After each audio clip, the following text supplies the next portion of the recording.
Hello everyone, if you're new to my channel, consider liking and subscribing. It will make me feel wonderful if you do that. Thanks. By the way, I also have another Naruto and Luffy fanfiction channel. If you are interested, link is in the description. Come and Play by Satu-Ryuu. They had a rubber man, a marimo, a thief, a liar, a love cook, and soon they would gain a reindeer, an archaeologist, a cyborg, and a skeleton. So a doll joining the crew shouldn't be so weird, right? Huge shout out to all the warlords of this channel. You know who you are. Want to stand among legends? Join the channel membership and show your support. Adios! Today was calm, well as calm as this ship could be, but if you asked Luffy he would tell it was boring. Luffy was sitting on his special seat, Nami was relaxing on a beach chair, Sanji was cooking lunch, Zoro was leaning against the railing, Marcy was repairing clothes, and Usopp was tinkering with a small contraption that he was secretly planning to install in Marcy, but she had nearly bitten his hand off when he tried to because it was too ugly and Marcy won't allow it. They left Whiskey Peak yesterday and were still on course for Little Garden. Vivi sat next to Nami, her gaze kept flickering to Marcy. "May I ask something?" Nami looked up from her map and to Vivi. She followed her gaze to Marcy, who was grinning happily as she fixed their damaged clothes. "You want to know what Marcy is, don't you?" Vivi looked startled for a moment. "Why yes. If it's not rude of me to ask, but is she like that from eating a devil fruit?" "You'd think so, but nope. That's the way she always has been." "How? She's a doll. A man named Ryuden built her." "Alright, but how is she alive? How can she walk around and talk?" "She's got this heart. It's ancient, but you should really ask her if you want to know about it." Nami looked back down at her map. "And you should thank her for that pile of clothes I gave you." "Alright, but may I ask why?" Nami grinned at her. "She sewed them all for you and she won't let me charge you for them." "But that was yesterday. How did she make all of them in only a few hours?" "She learned from two of the best. She can make high-quality clothes in under an hour." Vivi blinked, turning her eyes back to the doll, who was still working carefully on Zoro's torn shirt. Marcy worked carefully, each tiny stitch perfectly placed. Zoro opened one eye and looked down at her. She was working on that same tear in his shirt when he first closed his eyes. She'd only closed roughly half of it, her stitches so painfully minuscule that he wouldn't have known she was that far along if it wasn't for the little pins she had stuck into his shirt to mark various areas that needed repair. He watched as she hummed happily, while her fingers moved in an odd pattern for mending a tear. With every stitch, her hand moved differently. Pushed through at a different angle, pulled in a different direction. "What kind of pattern are you making?" Marcy twitched, startled before looking up into Zoro's opened eye. "Pattern?" she questioned, looking confused. "Yeah, the way you're stitching, it's not like what you do when you make clothes." Marcy hummed, a grin splitting her face. "It's a message, not a pattern." Zoro blinked at her. "Message?" She nodded. "Yup. I always do this for torn clothes." "Why? Why? I'm not sure. I think it may be my way of telling you guys I care. Maybe it's my way of wishing you luck, or maybe it's me letting you guys know I'll always be with you. I don't even know." She gave a small laugh before continuing with her stitches. "I didn't even know you did that," Usopp stated, now watching Marcy's hand stitch instead of tinkering with his contraption. He ran a finger over a line of barely visible stitches on the coveralls he was wearing. He wondered if she did that to everyone's clothes. More importantly, he wondered what those lines said. "I always do it, not my fault that no one notices." "Geez, sorry," Usopp grumbled. "What do they say anyway?" Marcy stuck her tongue out at him. "That's a secret." Usopp grumbled some more and Zoro laughed. "You fix our clothes a lot. Do you even remember what each stitch says?" Marcy gave him a secretive glance. "I don't have to remember. I can read them." Both men looked skeptical. "I can't even read them with my goggles on, so how can you?" "One of many tricks I can do." Marcy grinned widely then. "I think the messages are more for me than you guys. I can read every last one of them." "You sure you don't want to tell us what they say?" Usopp questioned again, wondering what she could possibly want to stitch into their clothes. Especially if only she could read them. "Who knows, Usopp, maybe she's making fun of us," Zoro said before leaning back and returning to his nap. Usopp looked at Marcy to deny the statement, but she just grinned and returned to stitching. She continued on working steadily through the massive pile of torn clothes, while the others fooled around. Marcy had no clue how this small pirate crew managed to go through so many clothes in just a few days of nothing but smooth sailing. There hadn't been any real danger or adventure since Whiskey Peak, but somehow, every day without fail, the pile of to-be-mended clothes grew by at least 2. Sanji came dancing out of the kitchen with drinks, but Marcy refused. She had to focus on the stitching. She was only brought out of her working trance when someone mentioned an animal. Everyone looked at the dolphin. Everyone turned and watched the beautiful creature leap from the water. "That's so cute." Nami sighed happily. Everyone froze. "But it's too big," they all screamed. "Let's run away," Luffy shouted while laughing. "Aye aye, Captain," they all looked far too excited to be running away. "Why are the fishies always so big?" Marcy hollered as she stared wide-eyed at the dolphin. "I miss the little fishies." Marcy gathered up the mended clothes and stomped into the cabin of the Mary to put them away. Guys, why's the boat shaking?" Vivi asked, slightly panicked. Nami turned to her with a sigh, while everyone waved it off.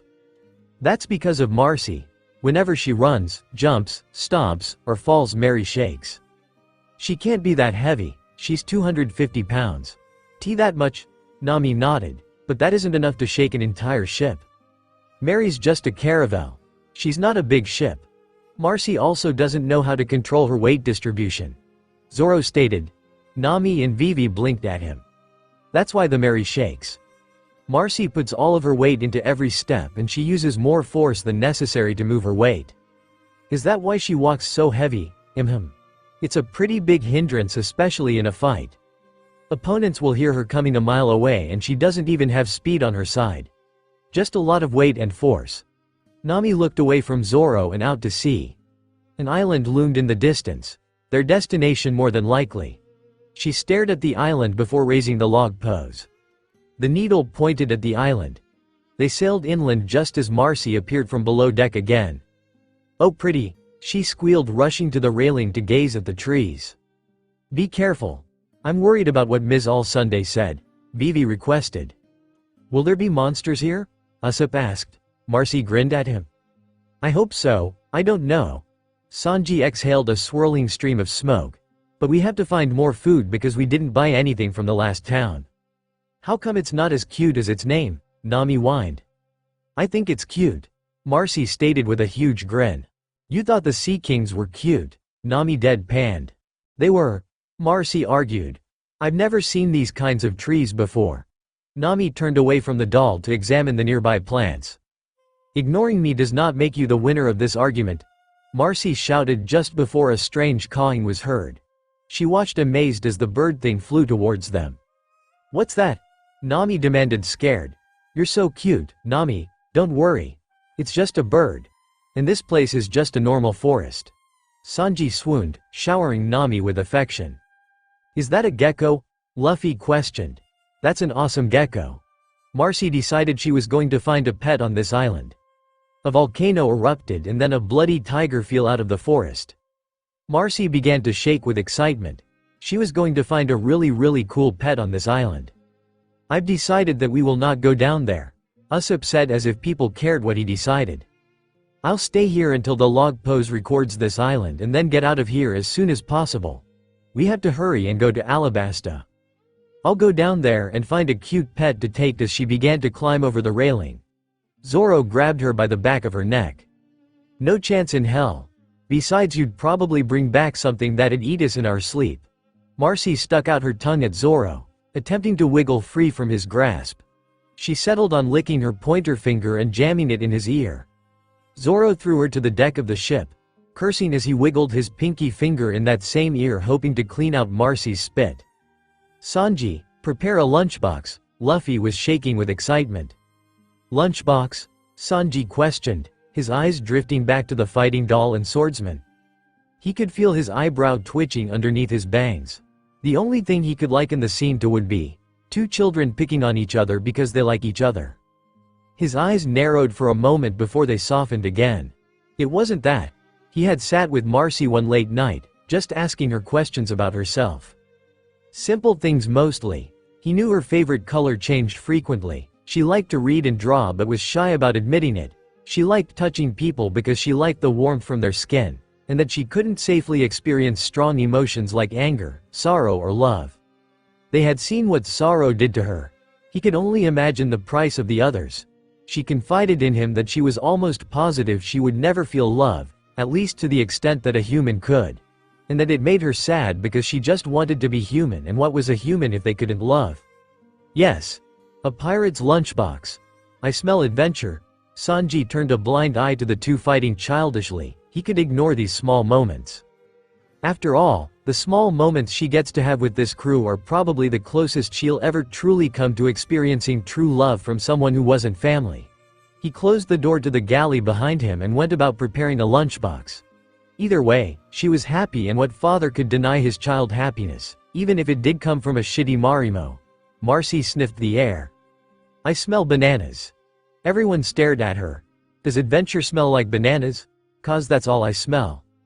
It's just an expression, Marcy, Usopp stated, amazed that she was actually sniffing for adventure. Oh, well, I still smell bananas. Hey, wait a minute. Where do you think you're going? Nami shouted. On an adventure. Do you want to come? Nami turned away from Luffy with tears running down her face. Can I go with you? Vivi asked. Marcy pouted. They were leaving the ship, but she wasn't allowed to. Luffy agreed and Nami shouted a bit more. If I don't do anything, I'll keep thinking. I want to relax before the log pose resets. With that they were off and Marcy pouted even more. I'm bored. I think I'll go take a walk. Not fair, I want to go too. Marcy shouted, latching herself onto Zoro's leg before he could get more than a few feet from the ship. You can come too if you want, Zoro said, shaking her off his leg. Yay! Zoro's gonna help me find a pet. I already said no pets, Zoro shouted. He prayed she wasn't as stubborn as Luffy when it came to her dumb ideas. You suck. Zoro snorted, flicking Marcy in the forehead before he started on his way, the doll tailing him like a puppy. Zoro, wait! Zoro turned back to look at Sanji, his hand shooting out to grab the back of Marcy's shirt when she tried to walk off without him. There's no food left. Can you hunt for some animals, too? I know. Since you can't do it yourself, I'll hunt something for you. Marcy slipped out of her shirt and took off running. Zoro turned to chase her. Wait a minute. Sanji shouted, not at all bothered when Zoro turned to give him a dark look. What? He now had a hyperactive doll to hunt down. Are you saying that you can hunt bigger animals than I can? Sanji growled, doubly frustrated that Zoro let his precious daughter wander off shirtless. Damn right. And Marcy's escape was forgotten even though Zoro had her shirt still clutched in his hand. Okay. Why don't we compete then? How come all of them are like this? Nami sobbed. They even let Marcy run off by herself. Who knows what she'll come back with? I completely understand your feelings. Don't cry. I'll be here with you. Who knows, maybe Marcy will just come back with a plant. Usopp tried to console Nami, sitting himself next to her as he patted her back. It'd still probably try to eat us. More than likely. Usopp just prayed that Luffy ate it first. At least we have each other, which was just as bad as being alone. Marcy, with no one to watch her, had begun her hunt for a cute pet to take back to the Mary. It'd have to be small, but big enough for her to ride on. Something that could handle itself well in a fight. So something claws and teeth and fluffy fur for cuddling. She marched through the trees, some leaves falling free to the ground with each of her heavy-footed stomps. This place reminded her of the small jungle patch on her island. Though that small patch was sacred to the islanders. It was a constant twisting mass of vines and trees, with flowers in bloom each season without fail. In summer it was giant blue flower with a white star-burst center and petals bigger than a child's head. Alongside those blue flowers, small drooping purple bell-like flowers no wider than a pinky finger and certainly no longer. Fall was when all the leaves turned to glowing golden and red flowers with petals wider than Marcy's own arm span burst up from the ground. These massive flowers rotated every day, angling themselves with the rising and setting of the sun, tracking it across the sky from morning to night. Winter brought out the fragile near see-through white flowers, whose nectar flowed from between the petals and dripped to the ground, creating hundreds of small frozen waterfalls. Spring brought forth thousands of small pink and yellow flowers who grew brighter in color the more sunlight they got. This was the Forest of Vows, the place where everyone got married. That was why it was sacred. Though looking around this forest, Marcy noted, it was bigger but far less impressive. "Where the hell are all the animals?" she whined. "We saw two as soon as we got here and now I don't see any." She crossed her arms, pouting at the trees. "Luffy's probably having all kinds of fun. Stupid jerk." The doll continued her angry trek through the forest, hoping to see at least one animal. After another 20 minutes of trees that looked the same and seeing no animals at all, Marcy spotted something familiar. A head of green hair and 3 swords. "Zoro!" Marcy shrieked, moving to throw herself at him. She froze mid-jump and placed both feet firmly on the ground. Her eyes ran over every visible inch of him. Immediately she knew it wasn't Zoro. There was one single thing missing. Nowhere on his clothes were the lines of stitches forming her messages. Everyone but Nami had at least one tear mended with her message on every article of clothing. Marcy took a step back. Zoro's smirking face remained the same, his arms stayed crossed. He didn't move. Marcy couldn't even see his chest move with his breathes. Yeah, this wasn't Zoro. "I'ma go that way." With that, Marcy turned and started on her way again. "Well, Mr. 5, it looks like she could see through Mr. 3's wax dummy." "It sure does, Ms. Valentine. Guess we'll just have to take this one by force." Marcy turned and glared at Mr. 5. "Don't come anywhere near me, you nasty booger flicker." Marcy turned to continue walking, but her feet landed in something. With a glance downwards, she saw her feet in a puddle of white gunk. "Ew. What is it?" "That's my special wax." Marcy glanced at the new guy, only to cringe away from the sight. "I don't want to be stuck in anything that belongs to you, ugly." He made a small noise, looking offended. The wax then formed shackles around her ankles, before another glob formed shackles around her wrists. Marcy raised her hands looking at shackles in annoyance. "I don't like this." Her left hand disconnected from her body. Falling ticals slide off of her wrist. With her right hand she grabbed her left off the ground and reconnected it. The process repeated for her right hand. "Now for my feet." The 3 spectators recoiled in varying amounts of shock and horror. "So you're a devil fruit user too?" Marcy blinked. One foot disconnected from her leg. She made a small, huh, sound. "No matter, you won't be able to escape a full body trap." Her left foot was reconnected just in time for wax to cover her entire body in a big glob. Mr. 5 carted her off to the rest of her friends and swore he could hear her screaming inside the wax glob. Marcy screamed and attempted to thrash around inside her small wax prison. She felt herself be tossed to the ground. She roared in anger. She felt herself being picked up and moved again. She could hear someone shouting.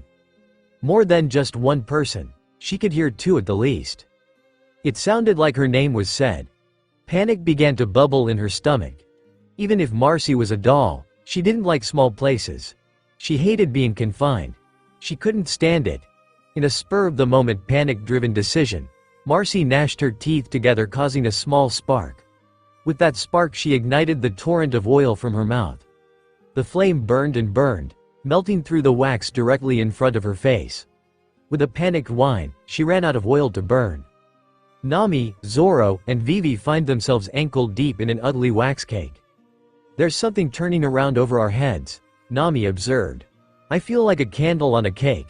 Zoro stated in almost a bored fashion. Vivi said nothing. "I can't move my legs," Nami complained, trying to wiggle her legs free. "What kind of enemy would let us run around?" Zoro grumbled, looking straight ahead. "There's something coming down. How do you like my candle service? The candle mist that falls from above will make you into a candle doll soon. You will be one of the best of my artwork. Candles that are filled with real souls.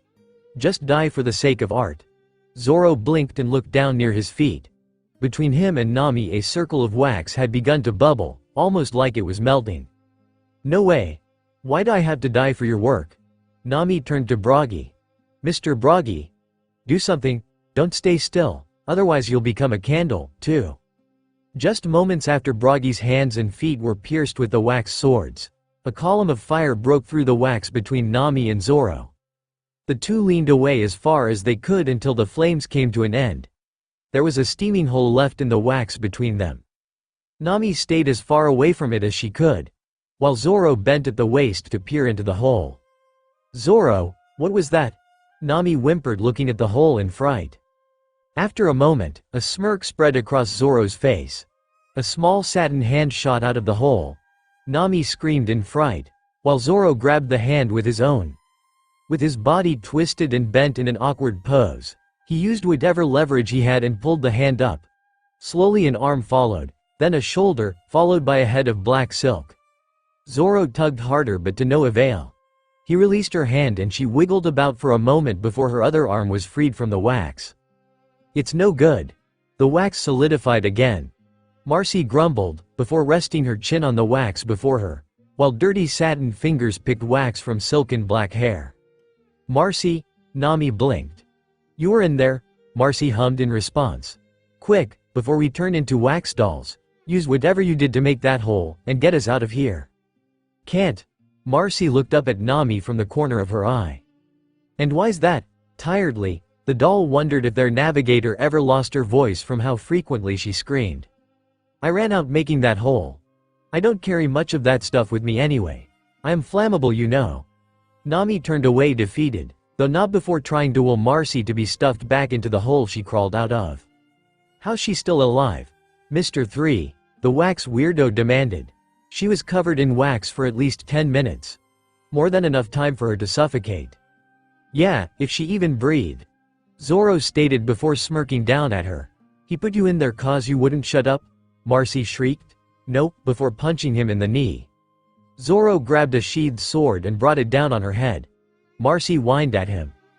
"It must be because of her devil fruit powers," Mr. 3 declared, causing a single drop of sweat to run down Zoro and Nami's face. "No, she's just a freak," Nami stated. Marcy pouted, mumbling about evil witches. "It doesn't matter, I'll increase the speed of my candle service, so you all will become my candle dolls soon. That's like getting demoted for me." Marcy punched Zoro in the knee again. He brought his sword down onto her head repeatedly. "I can't breathe." Nami coughed. Zoro said nothing, but kept tapping the end of his sheathed sword on Marcy's head. She growled and scratched at him. "Why are you two taking this so lightly? Why are you taking this so seriously?" Marcy countered with a grin. "Why don't you just crawl back into your hole? I would if I could, but I can't 'cause I'm stuck." Zoro brought his sword down harder this time and Marcy let out a wail. "You meanie, you made me bite my tongue." He raised an unimpressed eyebrow at her, before tucking his sword back with the other two. "If this candle mist goes into our lungs, we will completely become candles." Marcy looked at Vivi, she had forgotten about the princess. "Then don't breath," Marcy said like it was obvious. "Shut the hell up. We're human. We need to breath." Marcy told the navigator to lose her voice as the woman continued shrieking. The doll began squirming in an attempt to get back into her hole or get out of it completely. "Haha. That's right, I want you to suffer, because the art that I want should present suffering and fear. Just become my candle with fear in your hearts." "A piece of art? That's really disgusting. Also you did that to Mr. Broggy. You won't die in a good way for sure." Nami screamed, though this time she felt a slight scratching tickle in her throat. As she stopped to clear it, she caught the hopeful gaze of Marcy, who sat frozen watching intently. "Haha. Just say whatever you want, Zoro, do something." Nami heard a faint, "How disappointing," from the doll before she rounded her. "You two, quit being useless." "Haha. Look at your faces. That's a very good emotion. Sadness and suffering. Sadness and torture. This will become my best piece of art." "Shut up already," Marcy screamed, thrashing around, freeing a small bit more of her body. "Just wait till we get free, then you'll know the meaning of suffering." "I can't move my arms. Don't we have a plan?" Nami looked hopelessly at Marcy, who had her body from her breasts up freed from the wax and was still clawing and pulling. "Our bodies are becoming harder," Vivi stated, looking just as scared as Nami, but more in control. "Hey, can you still move?" Zoro, cooler than snow on a winter island, asked. "If you lose your arms and legs, it's better than dying and doing nothing. I'll try to move too." Zoro drew two of his swords. "I'll cut both of my legs off. Don't you want to come and take care of those people with me?" Cut off your legs? Are you kidding? This isn't the time for a stupid joke? Because it's not time for a stupid joke, that's why I said that. What about you? Marcy by this point had freed another few inches of her body. Satin flesh being pulled tight and tearing slightly along her back. Nami winced at the sight of the gel oozing from newly forming tears and stretching seams. What about us? That's worthless. If you do that they will be able to catch you anyway. If you never tried, you'll never know. Anyway, we are going to die. Why don't we try our best? You don't want to die by those pieces of trash. Am I right? Marcy looked up and grinned something almost crazy. Don't worry, Nami. We can always sew your feet back on afterwards anyway. Marcy finished with a laugh. We're human. That's not how it works. Baito sound kind of lame. Marcy grumbled before going back to working her own body free. Ha ha ha ha ha. You are a very brave young man. I was about to give up. Okay. I'll do it, the giant responded, grinning at Swordsman. Are you kidding? If you lose both of your legs, how can you fight them? Well, with just the hearts that never give up. Marcy looked at Zoro with a blank face. He couldn't have come up with a better line to use. How lame. Why would you just shut up? Marcy stuck her tongue out at him and Zoro contemplated stabbing her. Wait a minute. I'll fight with you too.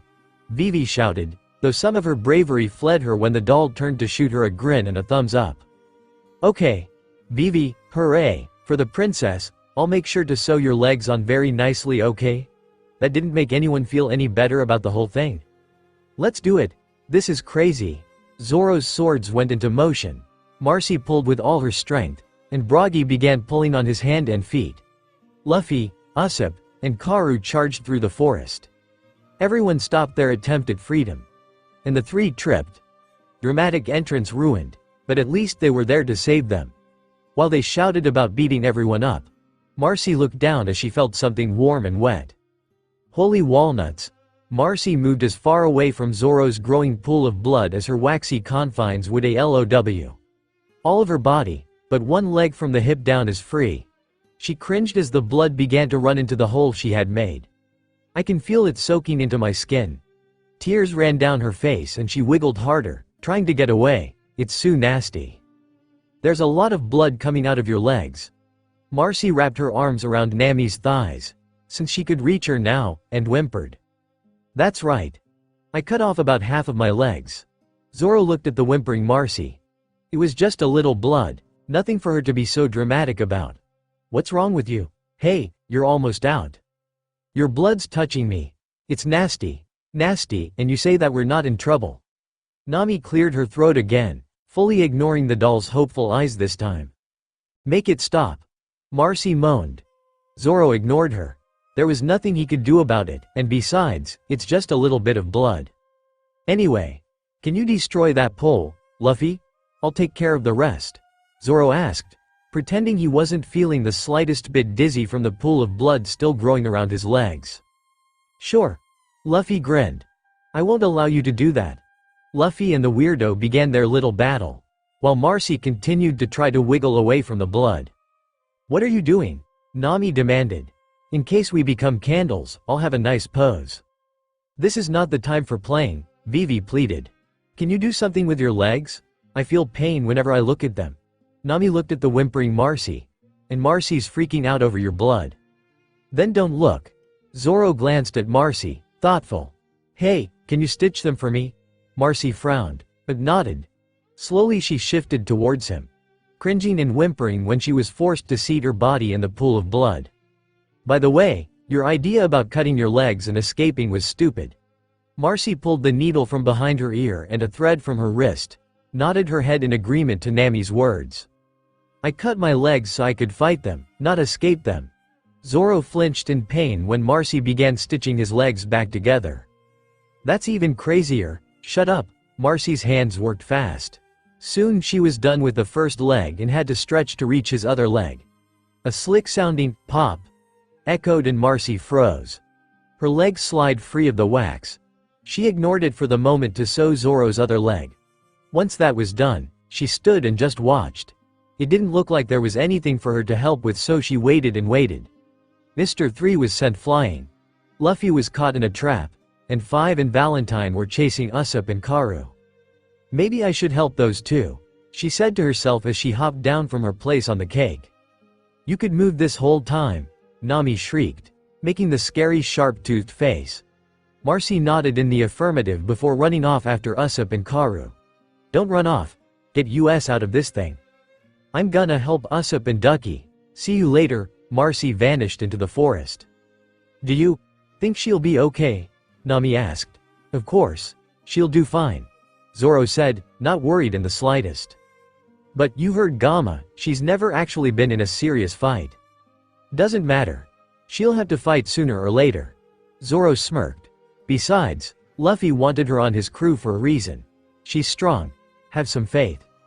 A few moments later, Usopp riding on Karu followed by Five and Valentine came rushing past. A few yards behind them came Marcy, looking beyond annoyed. This is just stupid, she shouted and turning around. They're gonna make another loop around, so I'll just head for them. Marcy rushed back into the forest in the direction she had come from.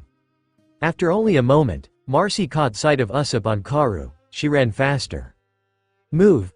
Karu turned sharply, swerving around Marcy as she slid to a halt. Her hands grasped the nearest tree and she ripped it free from the ground. Double mucus bullet. Marcy swung the tree, hitting the boogers with it and letting them blow the tree to shreds. She stood her ground in front of the two. No one can escape this gun. It's a .44 revolver that ca. Marcy's satin fist slammed into Mr. Five's stomach with every ounce of her power. I don't care about your stupid gun. His body launched back off her hand. She rounded to grab Ms. Valentine, but the woman changed her weight and floated up into the air. Marcy threw her a grin. The needle-like blades tore free from Marcy's wrists and she launched them up into the air at Ms. Valentine. They missed by an inch. Valentine began to laugh before the blades came back past her, wrapping themselves around her legs. Doesn't matter how little you weigh. If I slam you into the ground, it'll still hurt. With a mighty tug, Marcy pulled Valentine towards the ground and with a hard snap of her wrists. Valentine went twisting towards the ground. Before Marcy could do anything else, an explosion came to life to her side. Her body flew through the trees with the force, skidding and rolling to a halt just free of the trees in the open area with her friends. Her satin flesh caught fire and burned. She thrashed in pain, rolling around and throwing dirt on any burning portions of her body. She didn't see Usopp get slammed with an explosion until it was too late. Marcy stood and moved to stand by Usopp, utterly pissed that more of her satin flesh was ruined. You okay? She asked, smiling at him. Usopp blinked before grinning. Of course. It'll take more than that to beat me. Marcy grabbed his hand and pulled him up. The wax weirdo decided to make his appearance again, this time in incredibly stupid-looking armor. Candle champion. Marcy was completely unimpressed. What's that? Usopp fell back down after seeing the weirdo. That was used to kill a 42 million berry pirate. Marcy glared at the booger flicker. Mr. Three's best piece of art. That's art? Marcy grumbled, confused. Humans are so weird. Ms. Golden Week, can you paint my candle champion? I want a cool color. I will crush that Straw Hat Kid into pieces. Marcy tuned the wax weirdo out in favor of gazing at her wax-covered friends. She frowned. Maybe it would have been better if she stayed and helped them out of there. She turned in time to seeing the booger flicker fire his gun. She threw her body into Usopp's and they fell together. Marcy's left side catching fire while Usopp's right side got burned. Quickly she put the flames out and stood up. Usopp handed a rope to Karu. He had a plan. Marcy grinned. What are you planning to do? Can you tell me? Marcy threw a punch at Valentine, but she dodged. Booger Flicker fired another bullet at Marcy and she took it head-on. Holding her ground, even as when the smoke cleared, she threw herself at Valentine, who was sitting on Usopp. The two stopped sliding across the ground. Marcy pulled the other woman up by her collar. Satin flesh burned and smoldered as she pulled her fist back. A grin pulled painted pink lips up. With all her might, Marcy's fist slammed into the woman's chin, shooting her high into the air. The cake behind Marcy went up in flames. Before Ms. Valentine could fall to the ground or get her bearing, Nami and Vivi attacked her. She slammed motionlessly into the ground. Marcy stared at them confused. How did Nami lose her entire shirt? While Vivi's clothes only got somewhat burnt, Nami caught sight of Marcy and gawked. What happened to you? She demanded. I told you I was flammable. Marcy sat as far away from the sobbing giant as she could. She was already burnt, she didn't need to get waterlogged too. It was bad enough that she had blood stains on her leg from Zoro. She wasn't even sure she could scrub those out or if she was going to be forced to replace that area of satin flesh entirely. He's crying too loud. Nami whined. His tears look like a waterfall, Zoro stated. Look at the rainbow behind that. Luffy shouted and pointed. Quack. No one knows what Karu said. My ears are going to explode, Vivi stated. I completely understand Mr. Broggy's feelings. Usopp shouted with tears running down his face. Nami turned to Marcy, who was casually scraping off patches of seared satin. Aren't you bothered by his crying? Marcy looked up for a moment. She blinked twice before responding. Not really, no. Marcy went back to scraping at her skin. If it bothers you that much, turn your hearing off. That's what I'm doing. Nami snarled at her. For the last time. Humans can't do that kind of thing. Marcy looked up at her again. What? Nami screamed and gave up. Ah?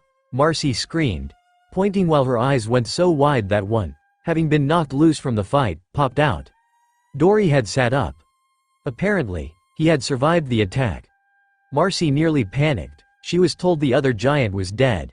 Damn it, my good eye. Extra episode. How to show you love someone. Advice from Papa Sanji. Marcy sat in the galley, staring thoughtfully out the window while Sanji cleaned the dishes from lunch. He had been chatting happily with his precious daughter, but she made no attempt to hold up her end of the conversation. Normally, she was talkative, excited to hear tales from Sanji's days on the Bharati or of the adventures her newfound family had had before she joined them. Today, though, today was different. She was quiet, unsmiling. All she did was stare out the window with her brows scrunched and nose crinkled, frowning. Is something wrong? Sanji questioned after a moment of silence. He was concerned. Marcy looking this concentrated when she wasn't stitching was as rare and frightening as Luffy denying meat. Her face slowly turned to gaze at him. She blinked twice before looking down at the table. Thoughtful and almost embarrassed. Marcy, Sanji took more of a fatherly tone with her now. No matter what it is. You can tell me. Her eyebrows came closer together, her eyes narrowed, and her mouth puckered in a sort of pout. Sanji danced on the inside at the cute image, but kept his outward appearance calm and collected. This was a serious moment, and as her self-proclaimed father, Sanji had to do his best to counsel his daughter. It's just, well, what is it? I promise to listen. Okay, well, let's say a woman loves someone. Sanji nodded, suddenly even more curious. How would she show them that she loved them? Sanji's eyes went sparkly as he imagined hundreds of scenarios with Nami confessing her love to him. He settled on the simplest, and least perverted, of them to share with his precious daughter. She would run to him, throw her arms around him and confess her love. Sanji hugged himself, doing a little wiggle dance while his eyes turned to hearts. Then once that was done, she would kiss him. He pressed his hands to his cheeks and danced around the room. Marcy stared thoughtfully at him. Is that really what women do when they love someone? Sanji was too lost in his fantasies to hear her, but she took his current behavior as a yes. With that, Marcy stood and left the kitchen. Nami was just a few steps away, leaning against the railing. Marcy wondered if women showed their love to each other in a different way or if it was the same. She decided that since Sanji hadn't said any specifics, then it was the same. Though she had some reservations. Nami was rather rough with her very frequently. She did love Nami. So, with a deep breath, Marcy went for it. Nami. When Nami turned to her, Marcy threw herself at the poor navigator. With arms wrapped around the girl's shoulders, she grinned. Nami looked startled and almost frightened. I love you. And then she kissed Nami on the mouth before dancing off to find someone else. Nami said nothing, she just stood there twitching and confused. USSOP. The sniper jumped, before looking over his shoulder at the doll, who grinned happily. Marcy was ecstatic. She had enjoyed kissing Nami. It was a nice feeling, being that close to her friend, to her family member. Yeah, what is it? He was cut off by painted satin lips covering his own. His face turned blood red and his eyes went wide. Her grin grew wider. Marcy loved showing her affection this way. It was different. She could vaguely remember her father kissing her cheek and forehead as a child. Maybe children and parents didn't kiss the same way. "I love you." Marcy released him and danced off to find her next target. Usopp stared after her, face pink, eyes wide, mouth gaping, and body frozen. "Zoro," said swordsman was startled from his nap by Marcy's shout. He felt the wind leave him as she sat down on his stomach. "What the hell do you want? Get off of me." He struggled under her for a moment.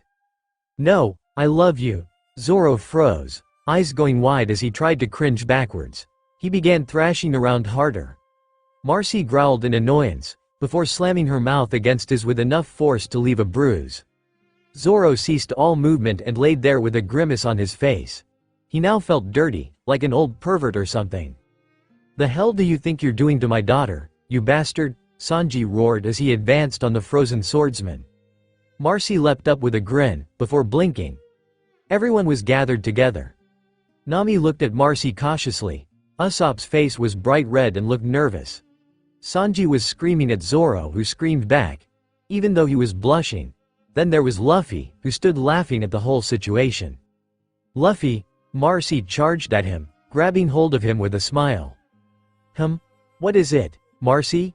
I love you." Everyone froze as she kissed him. She pulled away and grinned up at him. He blinked down at her. "What was that for?" "Papa Sanji told me that I'm supposed to kiss the people I love, and since you're all my friends, I love you, so I'm giving everyone kisses." "That makes sense," Luffy exclaimed before looking around at everyone. "Does that mean I have to kiss you guys too? 'Cause I don't really wanna." Luffy looked slightly disturbed. And everyone screamed no at him. They didn't want another person attacking them with love. Nami rounded on Sanji. "So, it's your fault she's acting like that." Sanji laughed and moved back slightly.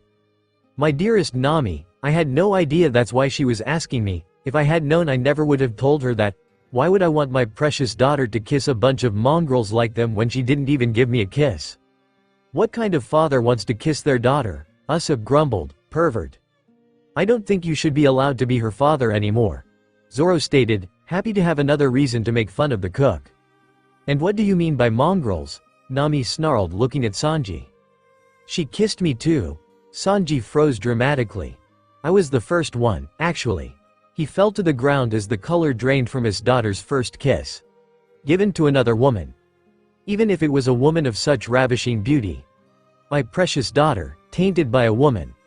But Nami is a pure swan, she can't taint anyone. But my daughter and Nami. It's forbidden. No. Poor Sanji looked like he was about to disintegrate. "Anyway, Marcy, you can't go around kissing people like that," Usopp said, his blush now gone. "Why not?" She deadpanned. "Well, because it's inappropriate. You only kiss the person you love. But you're all my friends and I love you, so I can kiss you guys." No, not that kind of love." Usopp scratched the back of his head. "I mean the romantic type." "There are different types." "Yeah. Nami, why don't you give it a try?" Nami nodded. "There's a romantic type of love and then there's a friendship type of love." Marcy nodded. "Friendship or family love is what you feel for us. It's where you trust someone with your life and you have fun with them. Romantic type of love is the one where you can kiss people. It's where you never want the person to leave you and want to be with them forever and maybe have a family with them. Understand?" No, everyone felt sweat run down their face. "I'm a doll, so I can't have babies. And I don't see a difference between the two, so I'm just going to kiss the people I love."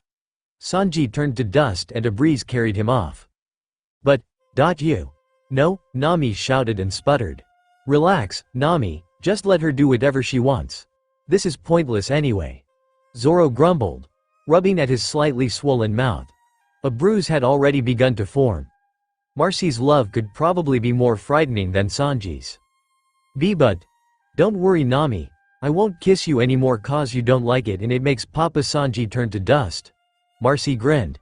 Nami sighed in relief. "No more for me either." Marcy looked at Usopp with a pout. "Sorry, I like you and all, but as like a sister, it was just weird." "Fine. Let me guess, Luffy doesn't want me to kiss him either?" "I don't care," Luffy laughed. "I don't see the big deal about it. Do whatever you want. Marcy gave Luffy a kiss on the cheek, who just laughed as he ruffled her hair. Marcy turned to stare at Zoro. See, Nami? Everything's fine now. Nami nodded with a sigh. Zoro gagged as Marcy pounced on him. Get off of me. Kissies for Zoro. Marcy shouted as she tried to kiss Zoro. Sanji reformed from dust and pulled Marcy off of Zoro. No more kissing anyone. Marcy went teary-eyed as she looked at Sanji. Sanji felt his wool shatter. Fine, but not on the mouth. Marcy shouted in joy before attacking Zoro again. And not the shitty swordsman either. My beloved wife, I miss you with every part of my being. I have grieved the loss of you and our precious child. There is nothing that will bring you back. After these few years I have accepted that. I regret all of the anger and grief I have put into my creations these past few years. I will make one last doll. She will be my apology. She will be the child I never got to raise. I miss you both dearly and I am not trying to replace either of you. But my heart longs for someone for me to love and treasure. From a letter to Ryuden's deceased wife. Marcy. At the faint croaking of her name, the doll lowered the fragile silk dress she was carefully stitching and gazed intently at the figure tucked in bed. Yes, Nami? Marcy replied in a quiet voice. It had gone without question that Marcy would remain by Nami's side all day and take watch at night. It wasn't that no one wanted to be with Nami, in fact they all came in throughout the day to visit. It was just simply that Marcy could easily remain stationary for long periods, continue her work, and watch Nami. Since the moment Nami had collapsed, Marcy hadn't left her side while the sun shone.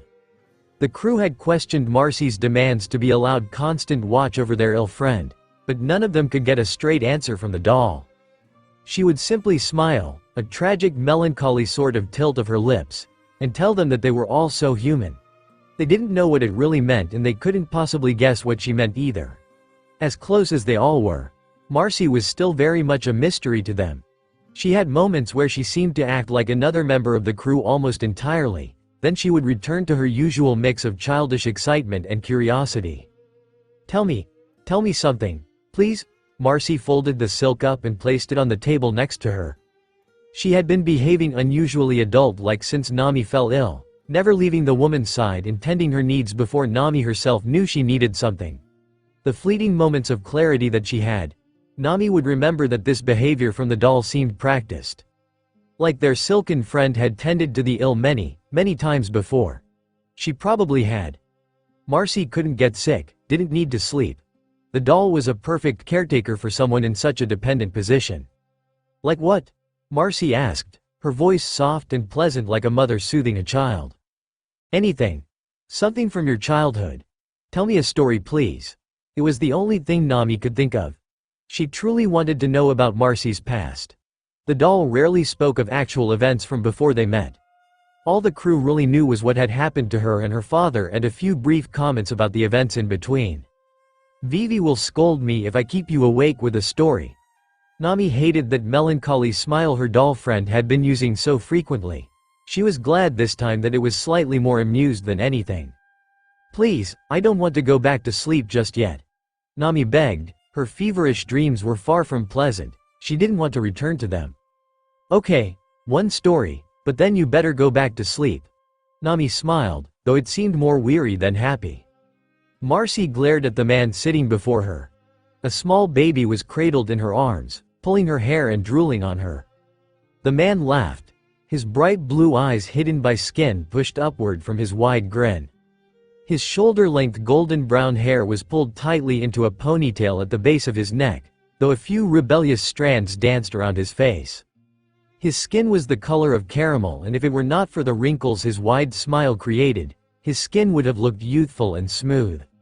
He was a tall man, towering over everyone present in the room by nearly a foot. His body was as slender as he was tall. Long limbs that were covered with a layer of muscles were thin as well. He was gangly, with fingers long and thin like they were merely bones. He did not look unhealthy though. His peculiar, slender form looked natural. His grin and his laughter died down after a moment. Eyes made of glowing blue danced with mirth as he gazed at the glaring doll. I think it's a splendid idea, Godric. The slender man with glowing blue eyes announced in a booming melodic voice that was rather bizarre with its intense volume yet sing-song-like in tones. "Glad you agree, Ryuden." The other man in the room smiled peacefully. This man was shorter, thicker, more mature in appearance. His hair was short and melon orange colored. His eyes were a serene, cloudy sky gray, while his skin was more of a peach color. He had thick muscles covered in skin that had scars and calluses scattered about. His voice was soft and gravely. Marcy glared violently at this man, Godric, before turning her gaze back on the lanky man, Ryuden, her father. The baby in Marcy's arms began to wriggle and whine. "Come now boys, don't taunt Marcy so," a slight woman with hair far too fluffy and large for her body said as she pulled the cranky baby from Marcy's arms.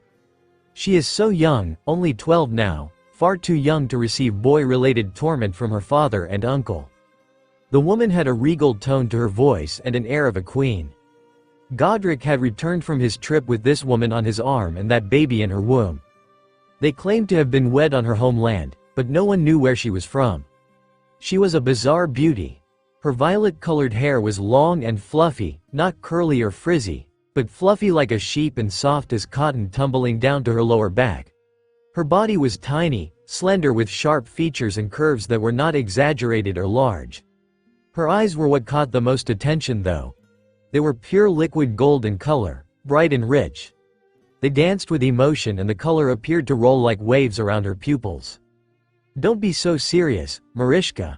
As a father with a daughter, it's my duty to ensure that a proper man will care for her." Ryuden's voice boomed at the slight woman. He waved his hand dismissively at her. "Besides, you're a woman with a son, you wouldn't understand." Golden eyes narrowed and the woman named Marishka handed the now giggling baby to Godric. From her long sleeve she pulled a long needle-like blade and threw it at Ryuden. He let out a laugh as he ducked out of the way. "You are just a foolish man who is far too protective over his daughter. Besides, my son will not marry your child. He shall marry a charming young noblewoman." Ryuden stiffened and glared at Marishka. Blue eyes glowed brighter as lips pressed tightly together. "My Marcy is just as charming as any young noblewoman." Marcy tilted her head and smiled nervously. Marishka and Godric had been back on the island for 7 months now, Marishka having been about 5 months pregnant when she arrived.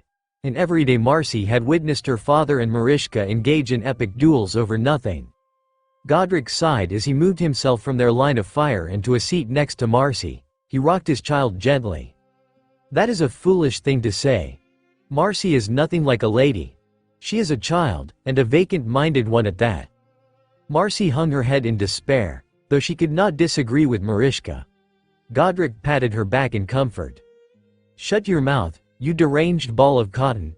Marcy is a beautiful lady, more perfect than those noble women. Her skin is satin and her hair is silk. How many of those snot-nosed women can honestly say that?" Ryuden leapt from his seat in his rage. "None. Because they are human and not poorly crafted toys." Marishka turned her face defiantly from Ryuden. Tears ran down Marcy's face. Why was she being attacked along with her father? She'd yet to do anything to upset the foreign woman. It was all her father's doing this time. "I'll kill you." The two engaged in an unnecessarily vicious fight. Marcy and Godric sighed in unison. Godric sighed because he knew he'd be the one to pay for the damage done to the village and his home. Marcy sighed because she would be feeling Marishka's wrath in her next lesson with the woman and to drag her father to the doctors again. She hated the doctor. He liked to examine her like some bizarre animal. "Honestly, Godric, you were kidding about me marrying Gamma, right?" Godric smiled as they both gazed at the giggling baby. "Do you hear that, young one? Marcy does not wish to be your love." The baby paused for a moment, his large eyes blinking before his tiny hands reached for Marcy. Godric smiled brightly. "Seems my child still desires you, though." Marcy snorted at him. "In all seriousness, doll, care for Gamma and Marishka while your father and I are gone. I know my darling wife has been teaching you her way of fighting and there is no one I trust more than you to care for them." Marcy gazed into serene eyes with pastel green ones. She nodded once. A loud crash sounded from outside, shortly followed by Marishka waltzing back into the house and snatching up her child with a twirl. The woman barely had a single scratch on her, even her clothes remained nearly pristine. "Marcy, do me a favor and drag your father to the doctor. I fear that I may have beaten him quite harshly." Mariska danced from the room with the baby Gamma squealing in joy in her arms. "I pray Gamma never becomes like his mother," Godric mumbled. Marcy nodded her agreement. "You should probably help Ryuden." Marcy nodded again before walking off to find her father. Moments later she found him, sitting there pouting like a child. His long legs crossed before him and his hands on his knees, head lowered. Ryuden grumbled under his breath about evil cotton balls. She shook her head at him. "Father, we should take you to the doctor." He turned his head slightly, blinking a glowing blue eye at her. Marcy noted that a stream of blood was rolling down his face and dripping to the ground. The fingers on his right hand also appeared to be bent at bizarre angles. A moment passed before he threw himself at Marcy, his excessively long arms coiling around her legs as he began sobbing. "Forgive your papa for failing to punish that woman. It's all right, father. It is not. That vile demented cotton ball slandered your name and papa could not restore your honor." Marcy looked away, embarrassed. "Papa is an embarrassment." "You got that right," Marcy mumbled under her breath. "I knew it." Ryuden released his daughter's legs and leapt to his feet. Tears streamed down his face and snot oozed from his nose. "My daughter cannot stand the sight of me. I must rid her of this burden." Marcy's eyes began to twitch. "Father, calm down.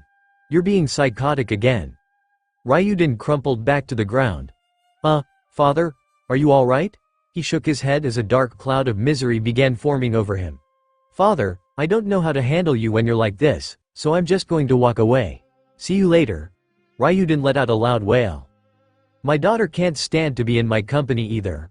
Marcy kept walking.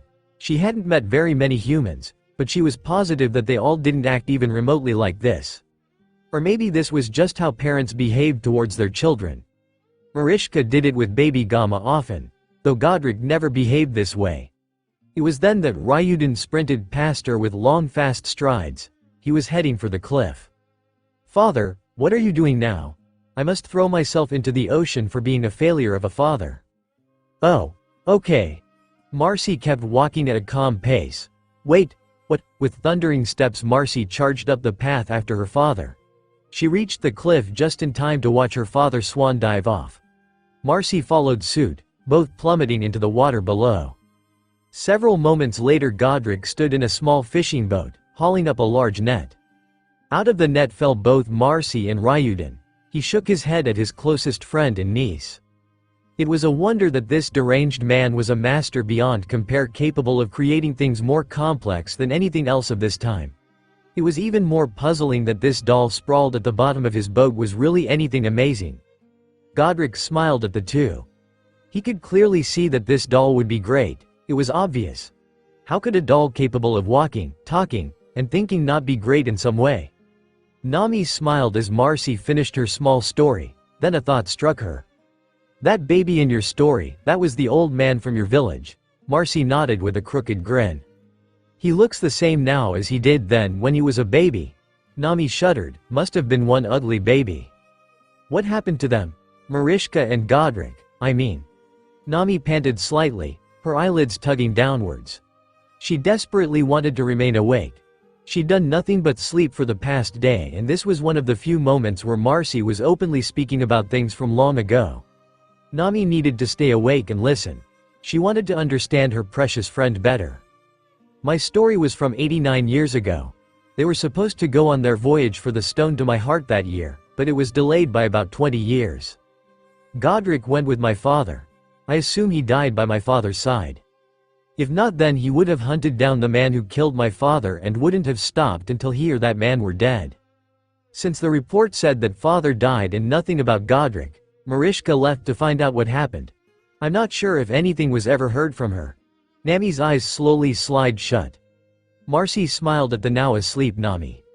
"I've got this feeling that I can't get rid of. I feel like I'll be seeing her again soon." Marcy grinned like a fool as she continued with her sewing. Night came and slowly everyone trickled down into the girls' room. Marcy fled the room to start her watch, wishing everyone good night as they chose various places on the floor to sleep. Marcy carefully climbed up to the crow's nest and sat. 2 hours passed before Marcy moved to lean over the edge of the crow's nest. "Hello, Mary." Marcy's voice was barely a whisper, easily stolen by the wind. "The weather is getting colder. From what Vivi's told me, that means we're approaching a winter island. Do you like the snow, Mary?" The ship creaked ever so lightly with the waves and wind. Marcy grinned brightly. "Ah, well, I don't particularly like snow, but I like watching Luffy and Usopp play in it." Silence reigned again. Marcy smiled blissfully. She smiled in a way one would when talking to an old friend. "Yeah, that's the best," she laughed, though soon her smile slipped to something more serene and contemplative. "I don't know if the others will ever be able to hear you. Maybe one day, but until then, I guess it'll just be you and me talking at night." "Huh? What? That's not very funny. Geez, Mary, you're mean. I don't think I want to talk to you anymore now." With a huff and a pout, Marcy flopped back into the crow's nest. The mast groaned slightly. Sorry. She continued talking with Mary until the sun rose.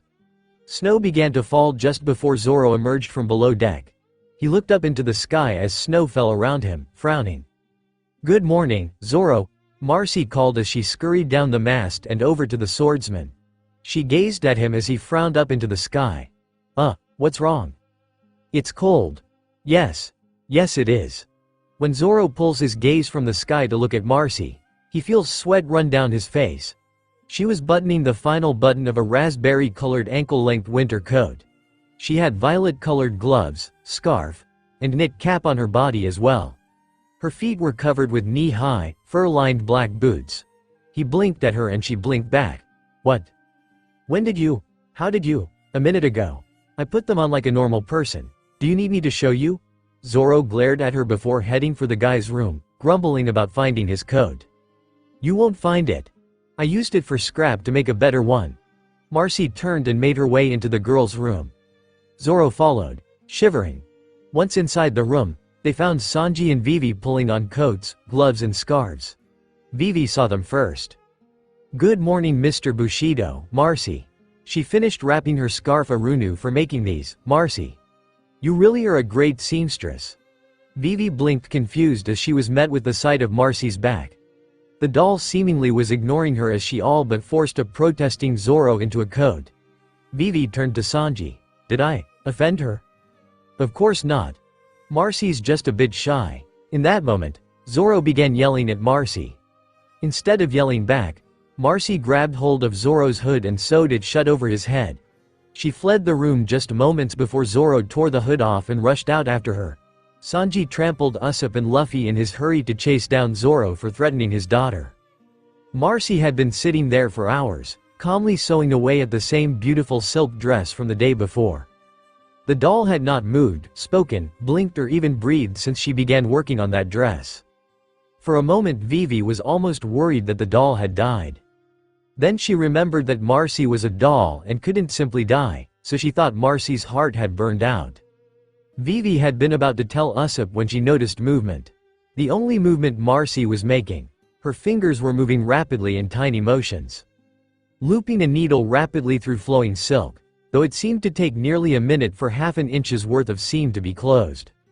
The stitches were so small they were barely visible, so close they were touching, forming one complete thin line. The doll was more than focused. She had come to the conclusion that this dress would be her masterpiece, her crowning achievement, the single garment she would be known for. This is why she had blocked out the world, except for Nami, of course. She had kept her awareness on Nami, while she worked. Marcy had to. She was the one who was always by her side. This intent focus was the reason Marcy didn't notice the ship shaking, didn't notice Sanji rush up the stairs, didn't notice that she'd begun sewing the satin flesh of her side into the seam. Marcy just kept sewing as robotically as she had been. Marcy?" Vivi attempted to gain the doll's attention. She was moderately worried and nearly positive the doll was broken in the very least. No one, not even a doll, should be so focused or unfocused that they don't notice when they've sewn their own flesh to a garment. Vivi was answered by only silence. She left her position beside Nami and moved to kneel in front of Marcy. "Marcy?" Vivi reached a hand forward, pushing deep black silk strands behind a satin ear. She lowered her hand and grasped a satin wrist. The doll's motions froze and pastel eyes bore into her own. "Marcy? Wah?" The doll's response was sleepy, unfocused. Vivi forced a bit of a nervous smile. "Look." Vivi grasped the silken material in her hand and gave a gentle pull, watching as satin flesh pulled with it. Marcy's reaction, to say the least, was delayed. The doll had sat there blinking for a few moments before her face distorted. Her teeth clenched while her lips pulled wide apart in an exaggerated grimace. Her eyes went wider than normal and her brow creased. Vivi had only a moment to admire the doll's new expression, before said doll threw herself out of the chair and rushed up the stairs. "Papa Sanji. I need HELLLLLLLPPP," Marcy screeched just before she burst through the door to the deck.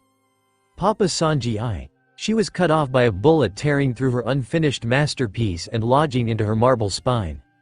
Her face darkened. Usopp swallowed thickly, peeking at her from behind the mast. Zoro spared her a single glance, curious about her reaction. Sanji moved to slam his foot into the man who dared harm his precious daughter. The shooter was sent flying courtesy of a roundhouse kick delivered by a dainty satin foot connected to an angered doll. A crazed grin was given by Marcy before everyone began fighting again. Marcy tore her now ruined masterpiece from her body, consequently creating a tear in her own satin flesh. She took to delivering paralyzing blows before throwing her opponent overboard. They flew far and hit the water with painful force. One poor man was grabbed by his mustache and thrown. Marcy calmed down when there was no one left standing. Luffy was being gnawed on, and Vivi was bursting through the door. Upon fully realizing that Luffy had become a rather obese and exceptionally ugly man's meal, Marcy frowned. She turned to Usopp. "Is that normal?" He blinked at her confused. "Is what normal?" "For people to eat other people. Depending on where you are it is." Usopp swallowed thickly at the curious glint in Marcy's eye. "But it's not normal pretty much everywhere and it's a crime, so don't do it." "But I'm a pirate and pirates don't care about the rules." "Well that's true, but you just shouldn't try that, okay?" Marcy grinned at Usopp and he noted just how sharp and shiny Marcy's teeth actually were. "Why not?" Marcy leaned in closer to Usopp. He pulled backwards, sweating profusely. "Hey Usopp." "Why yeah?" He swallowed hard. "The fat man just went flying," Marcy said blankly, pointing to Luffy and the now broken railing on the side of Mary. Usopp rushed away to assess the damage. Marcy shrugged with a smile before sticking a finger into the bullet hole in her stomach. She pulled her finger out before sticking it back in the hole and wiggling her finger around. "Would you stop that?" Zoro scolded the doll, eyeing her with a moderate amount of disgust. He understood and accepted that her wounds meant very little since she couldn't actually die from them, but did she have to play with them? "Stop what?" Marcy asked as she began trying to push a second and third finger through the oozing hole in her stomach. Zoro slammed his fist into the doll's head before dragging her into the ship by the wrist of the hand that was pestering the hole. He grumbled about idiots and babysitters or something close to that. Marcy wasn't sure, she wasn't really even listening. While Usopp did crappy repairs to Mary and Vivi explained about the different islands, Marcy was doing something particularly unusual. She sat cross-legged in front of the mast, eyes closed and fists pressed firmly together in front of her chest. At undetermined intervals, her body would tense and either by magic or trick of light, she appeared to be entirely human with flesh that looked less satin and the lines of stitches and patches would appear to melt into the rest of the flesh, looking more like oddly colored scars. This effect lasted barely a few seconds before she returned to normal. Usopp and Sanji kept throwing curious and concerned glances in her direction. Each had passed close to her and felt a sudden ripple of power. As well, they heard a chime sound in the pattern of a heartbeat for just a moment, but they each dismissed it. Neither of them commented, though Usopp looked rather disturbed. Zoro, who was sleeping just a few feet away, paid it no mind. He had stumbled upon the doll doing the same thing several times. Though it was always at night where no one was likely to see, he toyed with the idea of asking her what she was doing, but decided that if she had been trying to keep it more of a secret then he should just leave it be. Zoro gave up his attempt at sleep. The constant bursts of uncontrolled energy from the doll were getting annoying, and headed into the girls' room to check on Luffy and Nami. Marcy continued on for hours, only breaking her pattern when Sanji's voice rang out. I see an island. Pastel eyes glanced from the blonde to the island in the distance. Moments later, Luffy latched himself to his special seat. Wow, an island, it's so white. That must be snow, so, it's a snow island. Whilst Luffy rambled, Marcy stood and stretched as if her joints were stiff and looked around her. Sanji began lecturing Luffy on why they were there and Usopp began to state that he didn't want to go. Marcy placed a hand over her chest and grumbled. I overdid it that time. She remained where she was and began opening her coat, then her shirt. She unlaced the silk ribbon and unlatched her ribcage. Her satin hand dug around inside her chest and pulled out hairs, deftly opened the heart, and pastel eyes indifferently watched the diamond crumble to dust. Oh, poop. She turned to Usopp. Usopp. Usopp. Usopp, my heart. Heart needs. Her warped voice slowed to a halt and she froze. Sanji and Usopp rushed to her side. My daughter, Sanji howled. Don't worry, Papa's here, he'll hold you until you're all better. Sanji rubbed his cheek against Marcy's head as his arms wrapped around her shoulders. Alright then. You do that while I go find another diamond for her. Usopp mumbled, walking off calmly. Hurry up. My poor daughter must be miserable in such a state. Sanji caressed Marcy's cheek. Vivi reeled back a bit in confusion and moderate disgust. She'd yet to witness this happening. Don't worry, Marcy. Papa will make you all better again. What, Marcy's sick too? Luffy rushed over, panicking. He blinked confused and stared at Marcy. She doesn't look sick. A swift kick was delivered to his skull. She's not sick, dumb ass. Sanji curled his arms around her shoulders again and tears ran down his cheeks. Her heart stopped, again. Oh. Luffy looked bored. That's all. I thought she'd caught what Nami has or something. Don't be so casual about it, Sanji shrieked. Just because it happens on a regular basis doesn't mean it's not serious.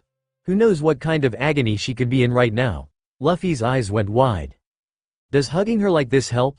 Luffy asked with tears running down his cheeks as he attached himself to Marcy's other side in the same way as Sanji. Sanji nodded rapidly. Usopp reappeared on deck and felt sweat run down his face at the sight before him. Vivi looked at him with concerned eyes. Is this normal? Is Marcy alright? Usopp sighed and nodded. Marcy's heart can use diamonds and other gems to power it, but they can't handle the power the heart pumps out, so they disintegrate after a while, and her heart doesn't run at full capacity with them either. This is normal, including those two freaking out. But, is she in pain? Usopp smiled. Nope, she says it's like fainting. The world's dark and she can barely sense a few things, but there's no pain. She can't feel anything. He moved forward casually and carefully took the heart from a still satin hand. The dust was poured out and a new gem was slid in place. As Usopp went to slide the heart back into Marcy's chest, Sanji kicked him hard enough to send him rolling across the deck. What was that for? For trying to violate Marcy's body. I was putting her heart back. I don't care. No man is allowed to place his hands upon or in Marcy's body. Then why haven't you kicked Luffy? Sanji blinked before turning to look at Luffy, who was cuddling Marcy. Sanji's face fell rapidly. Luffy, said boy, hemmed and looked at Sanji only to receive a foot to the face. Luffy skidded to a halt next to Usopp. Stop touching my daughter. How do you expect me to put Marcy's heart back if I can't touch her? As her father, I am perfectly capable of doing it. Sanji grasped her heart and stared intently at the gap in her chest. Her breasts were covered. Nothing was revealed, but he couldn't do it. Sanji turned away with his face shadowed. I can't do it. She may be my daughter, but she is still a woman. As a gentleman and as her father, I cannot violate her in such a way. It would be a sin deserving of the most severe punishment if I so willingly. Like this? Vivi questioned Usopp as he directed her in putting Marcy's heart back in. Sanji halted his speech and turned to watch. Yeah. Make sure this side is facing front and you should hear a small click when her heart's in the right place. Vivi nodded before plunging her hand holding the heart into Marcy's open chest. She shuddered at the feeling of the cool gel inside the doll's body as it slid across her hand. A small click echoed and Usopp nodded. Now just push here and shut her ribs. Good. Now close the latch. No, just push that part down. Right, then lace the ribbon back up. Great. Well, close her shirt and jacket and that's it. Vivi zipped the jacket closed just in time for Marcy's eyes to flutter closed and her body to collapse. "I'm sorry," Vivi shrieked, assuming she had done something wrong. Usopp waved her off. "No, that's normal too." The bizarre world Marcy had entered, halted and disappeared. Pastel eyes snapped open and gazed around the girl's room. She wondered briefly if the fact that she found herself in the bed that meant Nami was being treated at a doctor's house or something. Marcy thought back to the world of oddities she had just been in. Had she been dreaming? That would be a first. The other times had been nothing more than her mind connecting the dots, organizing itself, but this had been complete fantasy and nonsense. She grinned brightly. If she was having dreams, did that mean she was closer to be human? With a hum and a skip, the doll strode out onto the deck only to halt. There was no one out there. The only thing she could find was Zoro's jacket fluttering in the breeze. Suddenly, Marcy was very annoyed. "Can you believe them, Mary?" She stamped a foot down, a pout crossing her face. "Those butt monkeys left me here unconscious so they could explore the island.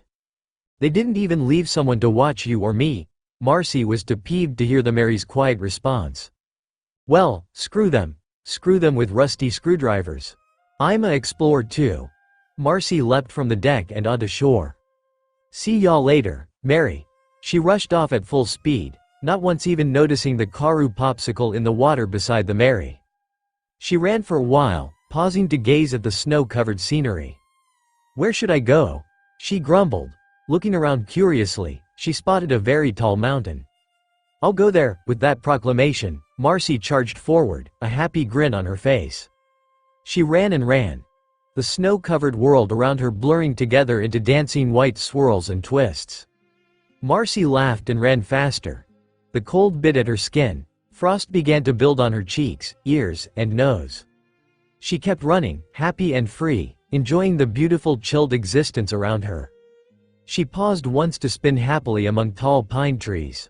She stopped again to do a small swaying dance in an open field of snow. The final time she paused was to stare up the side of the mountain that stood directly in front of her. With her grin just as large as before, she produced a needle-like blade from each hand and scaled the side of the mountain like a spider on drugs. In only a few moments, she reached the top. Her jaw dropped and eyes went huge. A castle. Awesome. She tore forward through the door and stopped once inside. "Hello. Snow people who live in this castle. I'm Marcy. Can you help me?" Her voice echoed slightly through the chilled air. "Go away," a tiny voice commanded. Marcy raised her eyes to stare at the railing above her.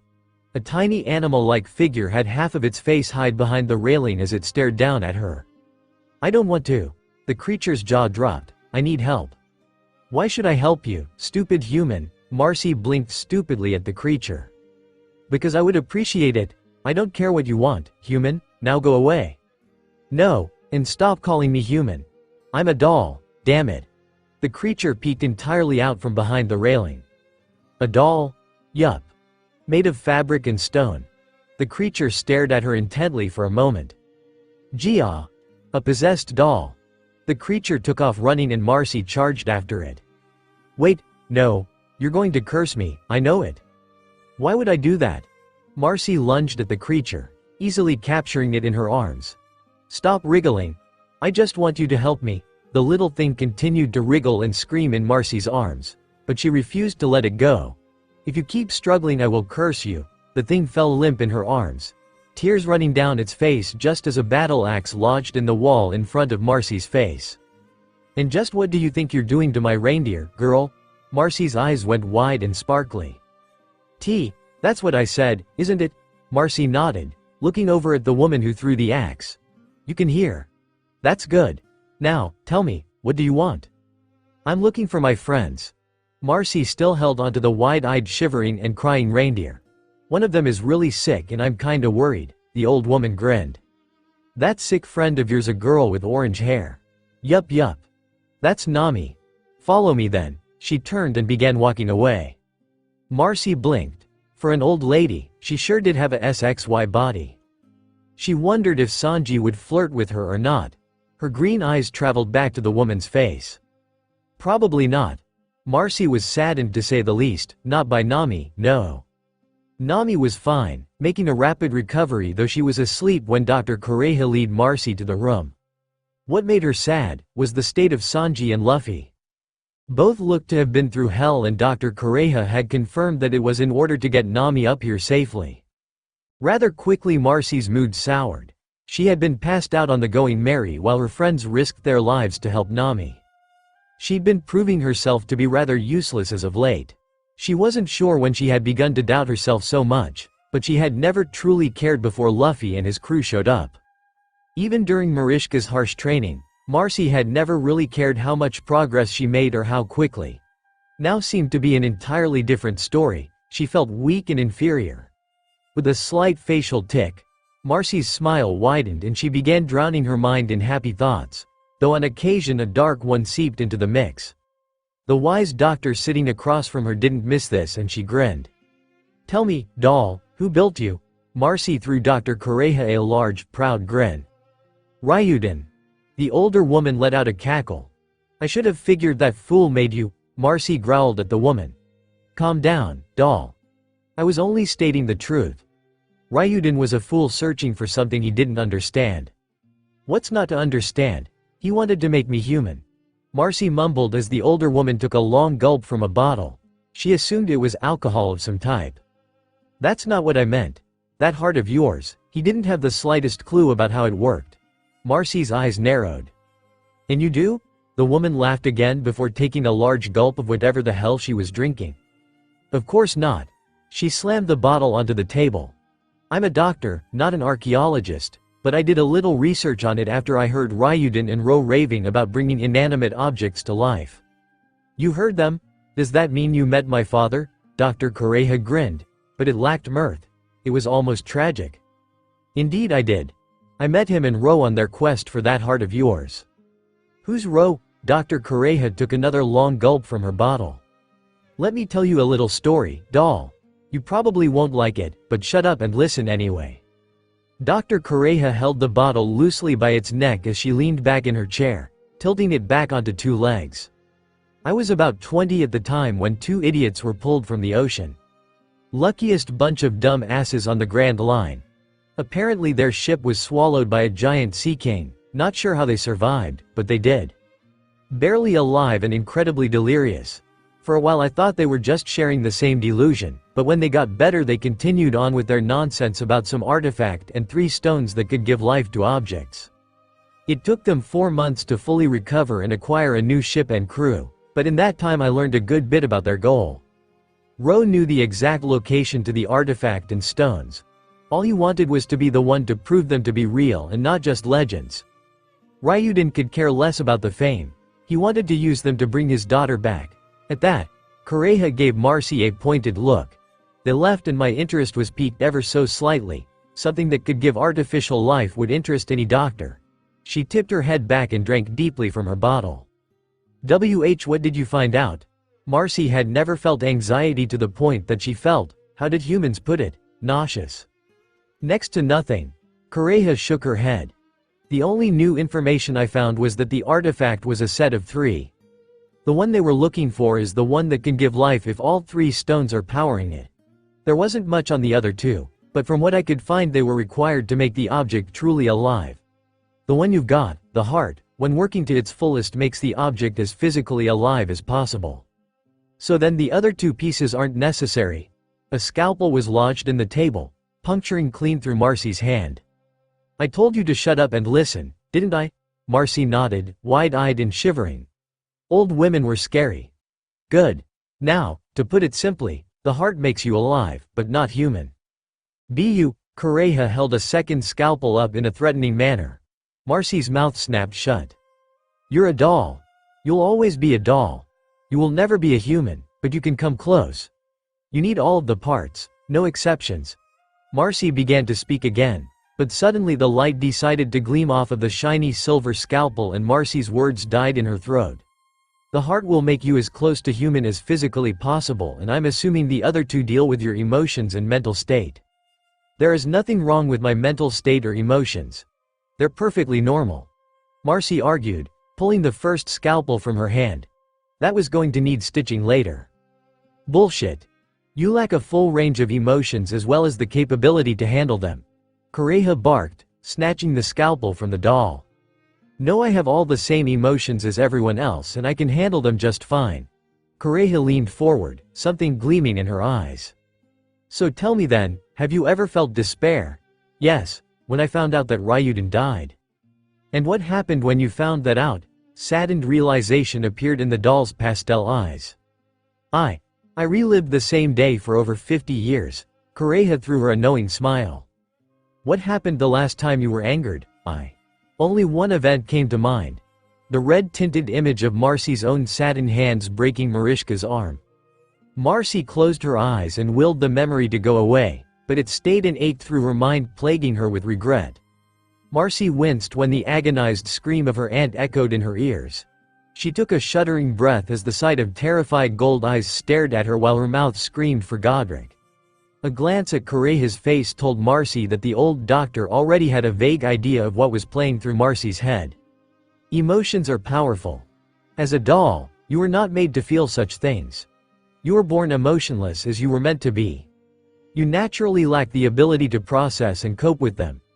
You feel sorrow and your body shuts down and tries to preserve its happiness. You get pissed and you could kill an innocent bystander. Understand? Marcy nodded. She knew that already. Yeah, I get it. Can you just finish telling me about Ryuden and Ro now? Kureha once again leaned her chair back on two legs, seemingly taking pity on the doll. She took a long swallow from her bottle, watching Marcy the entire time. The doll sat, eyes downcast and hands folded neatly in her lap. It was about 10 years later when the ship those two fools left on came back. Ro was nowhere to be seen and Ryuden looked worn. He visited me one day and placed a sack on the table in front of me. In it was the heart and 2 of the stones. I figured he'd brag, but he just stared at them sadly. Later I found out from one of his crew members that Ro got greedy and in secret planned to murder Ryuden and take the heart and stones to use for his own purposes. Ryuden won, right? That's why he had the heart and stones. I wouldn't call it winning. Once he found out about Ro's plan, he devised one of his own.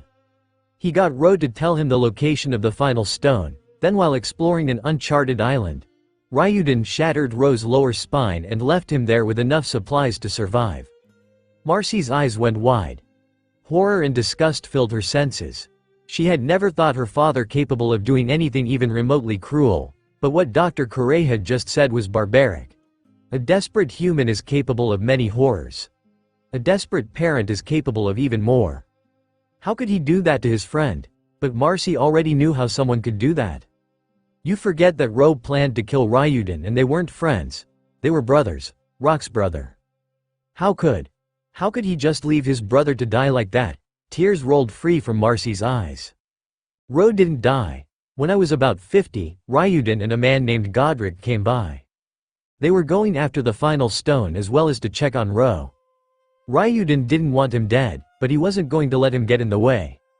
They left that night and several months later, I got a letter from Godric. He told me that Ro had been waiting for them, that he'd gained some bizarre power and created an army. Ro slaughtered their crew and mutilated Ryuden. Godric planned to hunt him down and get revenge, then grab the stone and head back to you. I was told to send word to his wife and child. Marcy's whole body quaked. She didn't know how to feel. Ro was the other person after the stones, after her heart. Was he still alive? Was he the one after her? Is Ro? Last I heard he was at Fishman Island. That was nearly a year ago though. Marcy's body shook harder. She had 3 things to find in order to become human and now she knew who she had to kill, but the question was could she really kill the only family she had left? Was she capable of that? Marcy, are you okay? The doll's head turned so fast that her hair whipped through the air and her marble spine made a slight grinding noise. Pastel eyes locked onto the tired and slightly ill-looking form of Nami. Nami. How long? Nami was taken back by the frightened, startled animal look in those pastel green eyes. The whole time. I'm sorry. I didn't mean to listen, but I didn't want to interrupt you. Marcy's eyes went wider and they filled with something Nami only remembered seeing in Marcy's eyes when they first meet. A hollow pain, though this time it danced and mingled with rage and fear. Marcy, I'm sorry. But don't worry. It doesn't matter how many things you need to find. We'll all help you. Wait. Shut up. Nami flinched back. Marcy had never yelled at her before. Don't act like you understand. I don't want them to know any of this. Just keep your mouth shut. Just leave me alone. In an instant Marcy thundered out of the room, racing blindly through the castle, away from Nami. Nami stared transfixed at the door Marcy left through. Kureha watched Nami. You act as if that's the first time she's behaved out of character. Nami looked down at her hands. It isn't, but that's the first time she's ever really looked so tormented. Then you haven't really been looking, have you? That doll practically oozes misery. She's not miserable. She's always smiling and happy, laughing and playing with Luffy and Usopp. She can't be that unhappy. She was made with a smile painted on her lips. She's had at least 100 years of false happiness. She's bound to have a festering wound waiting to consume her. We won't let that happen. I won't, Sanji won't, Luffy won't, Zoro won't, Usopp won't, we won't lose a friend.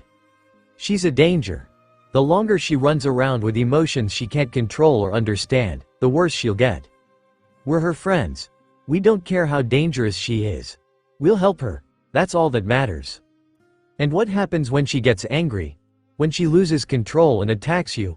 With her body being powered by that heart, she could easily kill or maim you in seconds. What do you do then? Will being her friend be enough? I don't care, and neither does the rest of our crew. Now, let's discuss that reindeer of yours. Kureha grinned at Nami. Cheeky brat. The little reindeer peered around the corner into the darkened hallway. His nose twitched twice.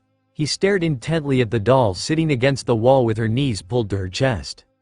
She looked sad. She looked frozen.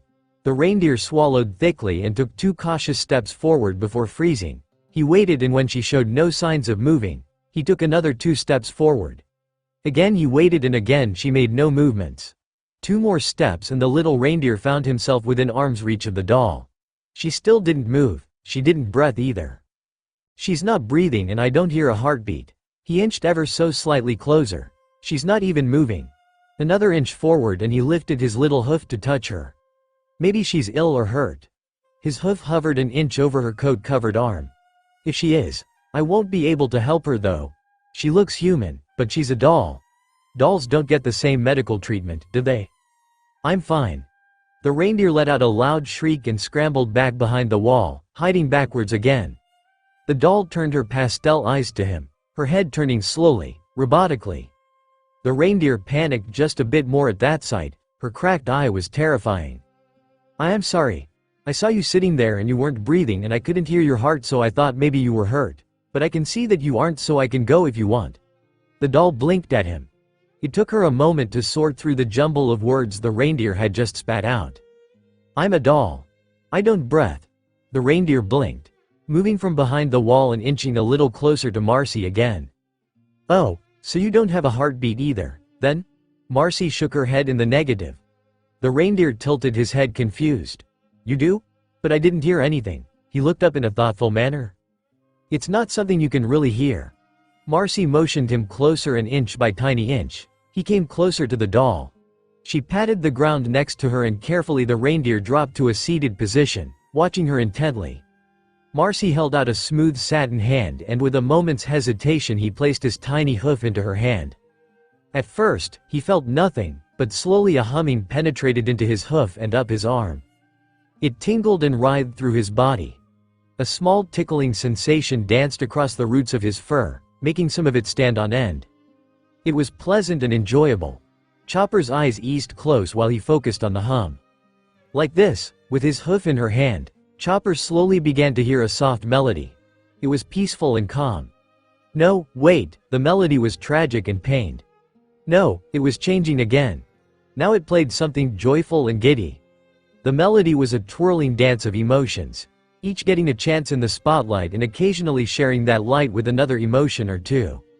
A big smile pulled across his face. Chopper had never heard or felt anything similar, not even in music. That's so cool, he beamed, a shudder rippling through him as the hum continued to tickle his skin. Thank you. She retracted her hand and stuffed it back into her pocket. He stared at his hoof for a moment as the tingle evaporated from his body. A small part of the reindeer urged him to grasp her hand with his hoof again. "I'm Marcy," she smiled down at the reindeer. "I'm Tony Chopper. Are you Kureha's pet?" "No, I'm a doctor just like her." "You're a doctor named Chopper." Chopper nodded his head. "How unfortunate." "What's that supposed to mean? I'd be horrified to have a doctor named Chopper working on me." "There's nothing wrong with my name, if you're a carpenter or a chef or a mortician, but it's a scary name for a doctor." "Oh yeah? Well, what kind of name is Marcy?" "Don't make fun of my name, then don't make fun of mine." Both turned away with a huff. "Don't you have patience to work on?" Chopper froze before he began fidgeting and running in circles. "Those two guys, I completely forgot about them." "Then go help them and stop running in circles." Chopper looked at her, nodded, and sprinted off. Marcy made it a point to remain by herself for the next several hours.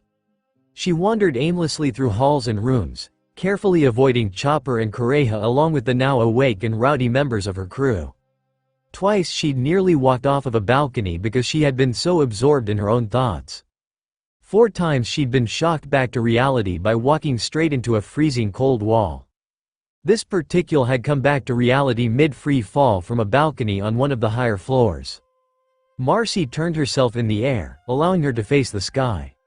She stuck her tongue out at the balcony. How dare it let her walk off like that?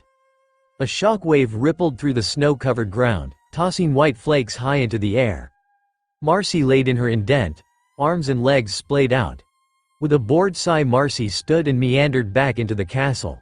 She was vaguely aware of the group in front of the castle, but the one thing that fully registered was a fat man screaming. Marcy blinked and stared at his back as he gazed around the inside of the castle, shouting, "Who did this to my castle?" She flinched at the volume of his voice. From behind, he looked like a hippo. Marcy moved closer and closer until she was standing parallel to him, gazing at him from the side. "They will be sorry for this. I'll kill them all." Fatty then looked up at the first level, an open door where a tuft of orange hair was peeking out and gazing around. "Huh?" He began to laugh. "Who are you?" Marcy looked up at Nami and gave her a 2-fingered salute and a grin. Nami blinked, amazed that Marcy had gone unnoticed thus far by the large man. "You must be a friend of that Straw Hat boy." "No, not at all. I don't even know him." "What are you talking about? I don't understand at all."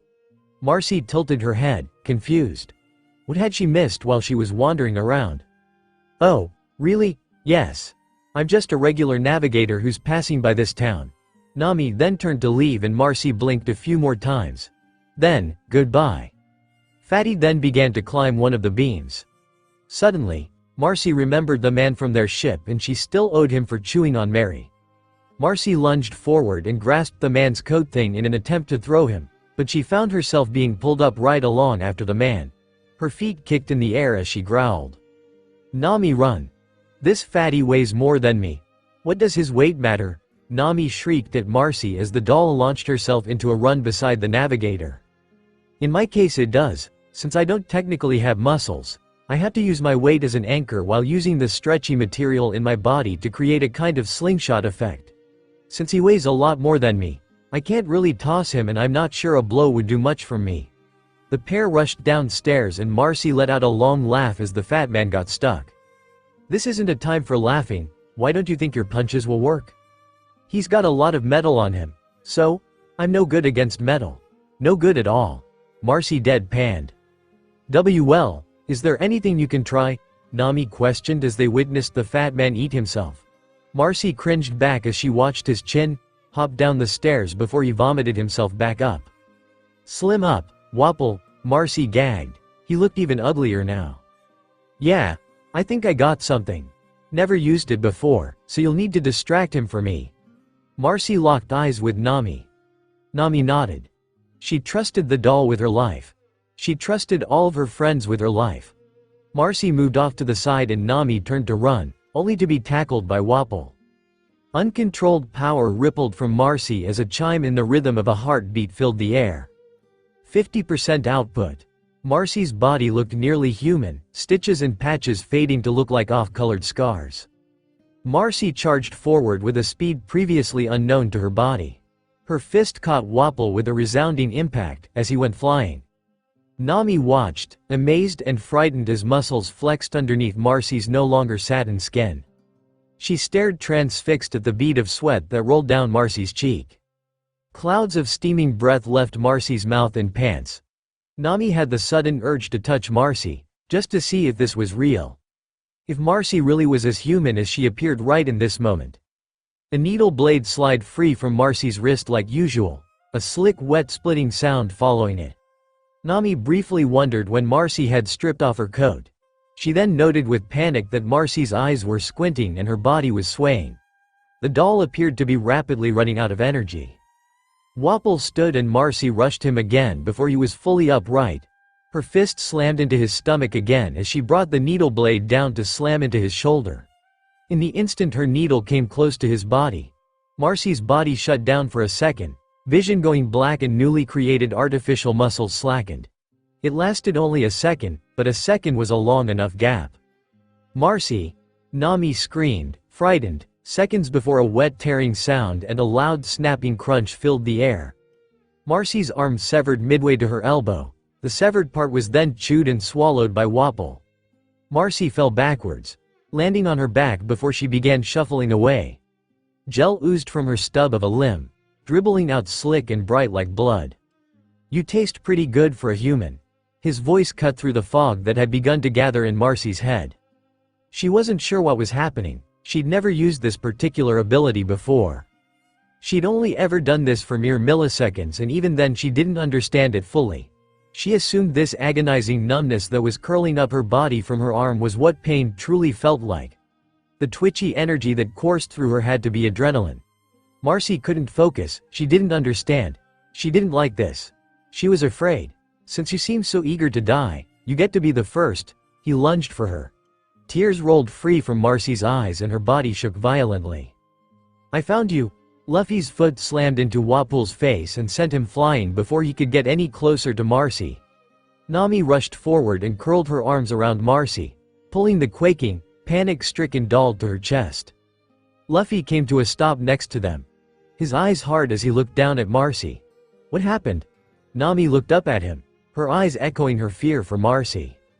She was trying a new technique or something, I don't know, but she looked so weak after the first few seconds. Her arm. What happened to it? Nami brought her eyes down to the oozing stump. The gel was flowing out like blood. Marcy was bleeding. In a flurry of thoughts, Nami wondered if it was possible for Marcy to bleed out like this. Could Marcy die, the way a human does, like this? That bastard bit it off. Luffy nodded, turning back to look at Wapol. "Hey, how come he's so skinny now? Why does it matter if you're just going to kick his ass anyway?" "Oh, and Luffy." Luffy swallowed thickly as a dark look crossed Nami's face. "You owe me 3 times that jacket's original price for ruining it." Marcy's body quaked harder. Nami gazed down at her, ignoring Wapol and Luffy when they ran off. Taking note that the key she had stolen was for a weapons room. Sanji came crawling towards her a moment later. "Nami Swan, are you okay?" He came to a full halt as he caught sight of the doll in Nami's arms. "What's wrong with Marcy?" "I don't know." Tears began to bubble from Nami's eyes. "I think she's panicking." The entire world around Marcy was swirling and writhing. She ached. She felt like she was on fire. She was sleepy, but she had never felt that before. She was dizzy. That was new. She wanted to cry, not out of sadness, but out of confusion and frustration and fright. She didn't understand. Her eyes burned. Tears leaked free of once glass eyes. Marcy was scared and pained. She'd never craved a companion as much as she did now. Marcy could vaguely see the people around her, whispering and shouting their worry. Some gazed at her with panic glistening in their eyes. Some had well-concealed worry, but all the same, worry rippled through the room. Marcy fell deeper into her strange state. Her stupidity had reduced everyone to worrying about her, and yet again she'd proven herself to be more of a burden than anything else during a time of need. This was a bad idea. A very bad idea. She should have practiced more before even considering using it. She should have tea. She wondered if this is what humans felt like when they went into battle. A twitchy electric energy coursed through her. It made everything sharper and slower. It was all bizarre and frightening. Marcy wasn't sure what she should do. This wasn't the same as when she did the few-second trials. It was different. There were thousands of things going wrong. In the few seconds she had practiced, she'd remained the same. Sure, she had felt the wild and raging power coursing through her, but it was easy to manipulate then. What had changed? Why had she suddenly become unable to work her body or mind properly? Marcy knew how to reverse this state. She just had to close the valves in her heart that she had opened. She just needed to seal away all of the energy that her body didn't need. Her body only needed 10% to function like normal. The diamond could only last long-term at that much output, anymore, and it would disintegrate rapidly. Marcy felt her panic rise more.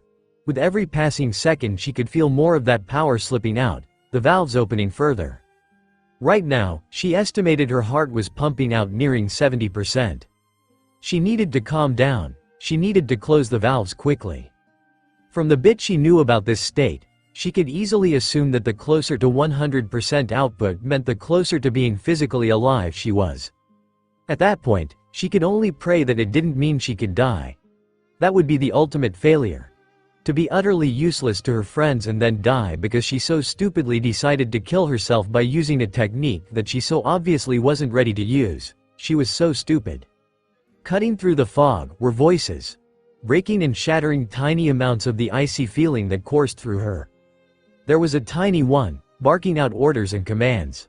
There was a man's voice fawning and shouting, an older woman's voice snapping at the others. There was a man's voice sobbing, two women's voices whispering and talking softly. She focused on the voices. Marcy focused with all her might. Every ounce of her that was still working began to grasp at the voices, using them to pull herself back to the surface. Her insides grasped and tugged at the valves, urging them to close, and slowly, ever so painfully slowly, they eased close. Once that was done, Marcy released her hold on consciousness and allowed the dark abyss to take her away.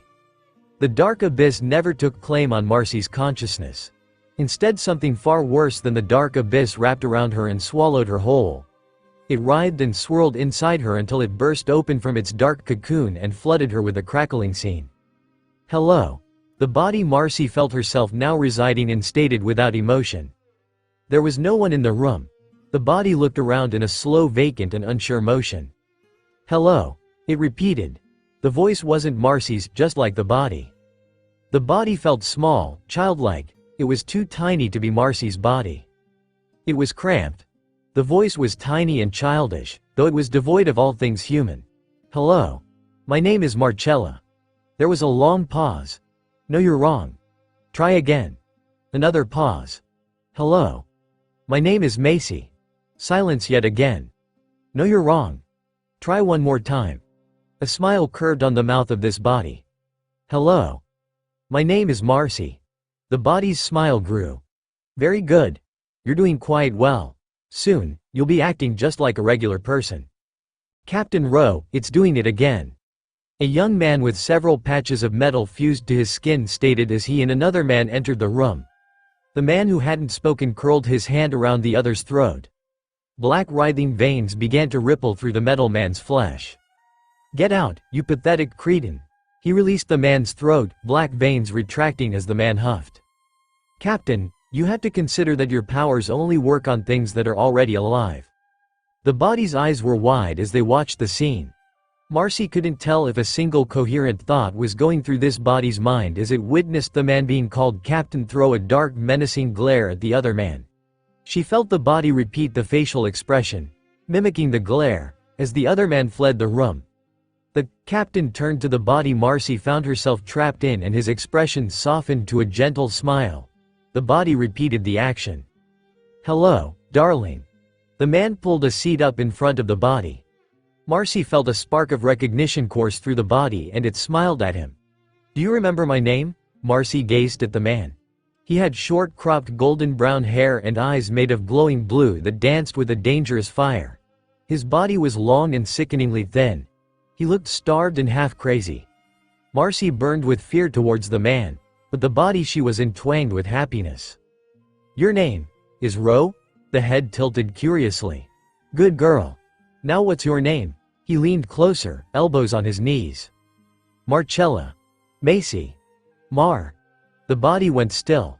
The man, Ro, tightened his jaw for a moment. A flicker of violent annoyance danced across his face. "Let's just shorten your name for the time being, alright? We'll just call you Mar, for now." He nodded and the body repeated that action. A silence fell and Marcy felt oddly panicked. Ro moved forward and carefully pressed a kiss to the forehead of the body. His hand came up to ruffle violent red hair. Ryuden was a stupid fool.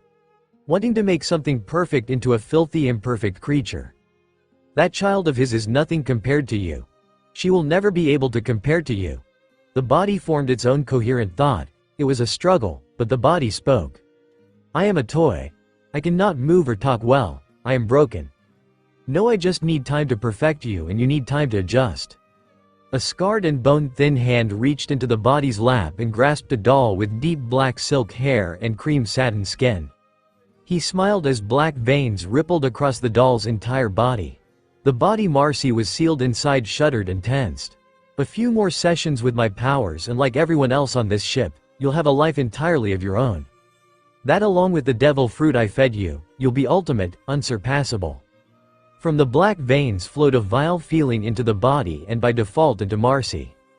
It was anger, hatred, jealousy, loneliness, pain, sorrow, desire, and desperate need all wrapped and coiled together. These feelings flooded Marcy and sickened her. She wanted to get away, she fought against them, but they were consuming her. It was agony for her, but the body she was in responded positively to it. The body's heart beat stronger, its eyes focused, and thoughts began to form properly. "I have to credit Ryuden for your beginning. He built you with so much pain and agony. That was what breathed life into you. That was the small spark I needed to ignite the fire of life in you. This sorrow and loneliness is what drives you. What gives you life? Embrace it. Accept it. Let it consume you and use it to live." A thought began to echo, dancing through the body's mind and into Marcy's own. "Ro loves me. He's the only one. I'll make him proud. I'll be perfect, just like he wants me to be." Marcy screamed out, and she kept screaming until the dark abyss stole her away. Marcy came to in a bed in a foreign room. She guessed it was one of the rooms in the castle. She didn't bother looking around. She didn't bother to look at her arm to see if anything had been done to fix it. She did nothing, but the person in the room knew she was awake. "You're awake." It was dark, allowing the gruff voice that spoke to be hidden in the shadows. Marcy didn't respond. She continued to stare up, even as the one who had spoken came to sit on the foot of the bed. He said nothing more, just sat there and stared at her. For a long time, Marcy guessed nearly an hour, he sat there and watched. He was waiting for her to break down. He knew she would. It was only a matter of time. She didn't want to. She couldn't prove herself to be any more weak than she already then get stronger. "I don't know how." "Then ask for help." "From who? Who exactly can help me?" "One of your friends. That's what we're here for, isn't it?" Marcy let her eyes meet Zoro's for the first time that night. His expression was an interesting mixture of a calm determination. He looked away and out the window at the night sky. "From what I saw, you lost control." "Control?" Zoro nodded and turned his eyes back to her. Marcy struggled with her words. She truly wanted to ask for help. She did. The words burned at the back of her throat, but she couldn't say them. She couldn't ask and she didn't know why. Was it her simply not wanting to be a burden on her friends, or was it that she was embarrassed? "Dr. Kureha met my father." Zoro stared hard at her for a moment, considering her and her obvious dislike for asking for help. He wasn't going to push her. She'd ask eventually, he just hoped it would be soon. He looked back out the window. "She knew about my heart too. She knew a good amount." Zoro hemmed at her. "She told me who killed my father." Zoro looked down at her from the corner of his eye. Silence took over as Zoro studied her. "She'd tell you where he is?" Marcy shrugged her shoulders. "She said she'd heard he was on Fishman Island about a year ago." "We'll find him." "I know. I'm not concerned about that." Marcy sat herself up and joined Zoro in staring out the window. "The thing that bothers me is who he is. His name is Ro. He was my father's older brother. My uncle by default. The only family I have left, and I don't know if I can kill him. Your goal is to live life without regret." Marcy looked at Zoro, but he was looking out the window again. "You'll just have to decide when the time comes which you'll regret less. You're pretty wise." Zoro met her eyes and a grin tore across her face. For someone with such a terrible sense of direction. "Shut up," Zoro growled. He would have attacked her if she hadn't just woken up from a panic-induced sleep. He grumbled a small bit before slouching against the wall beside the bed. "So tell me what you learned about your heart thing." Marcy stifled her laugh with her hand. "There are 2 more pieces I need. The last stone and something else?" Marcy shook her head. "In addition to the last stone. That means there are 3 things I need." Marcy shifted herself sideways on the bed to allow her head to rest against Zoro's shoulder.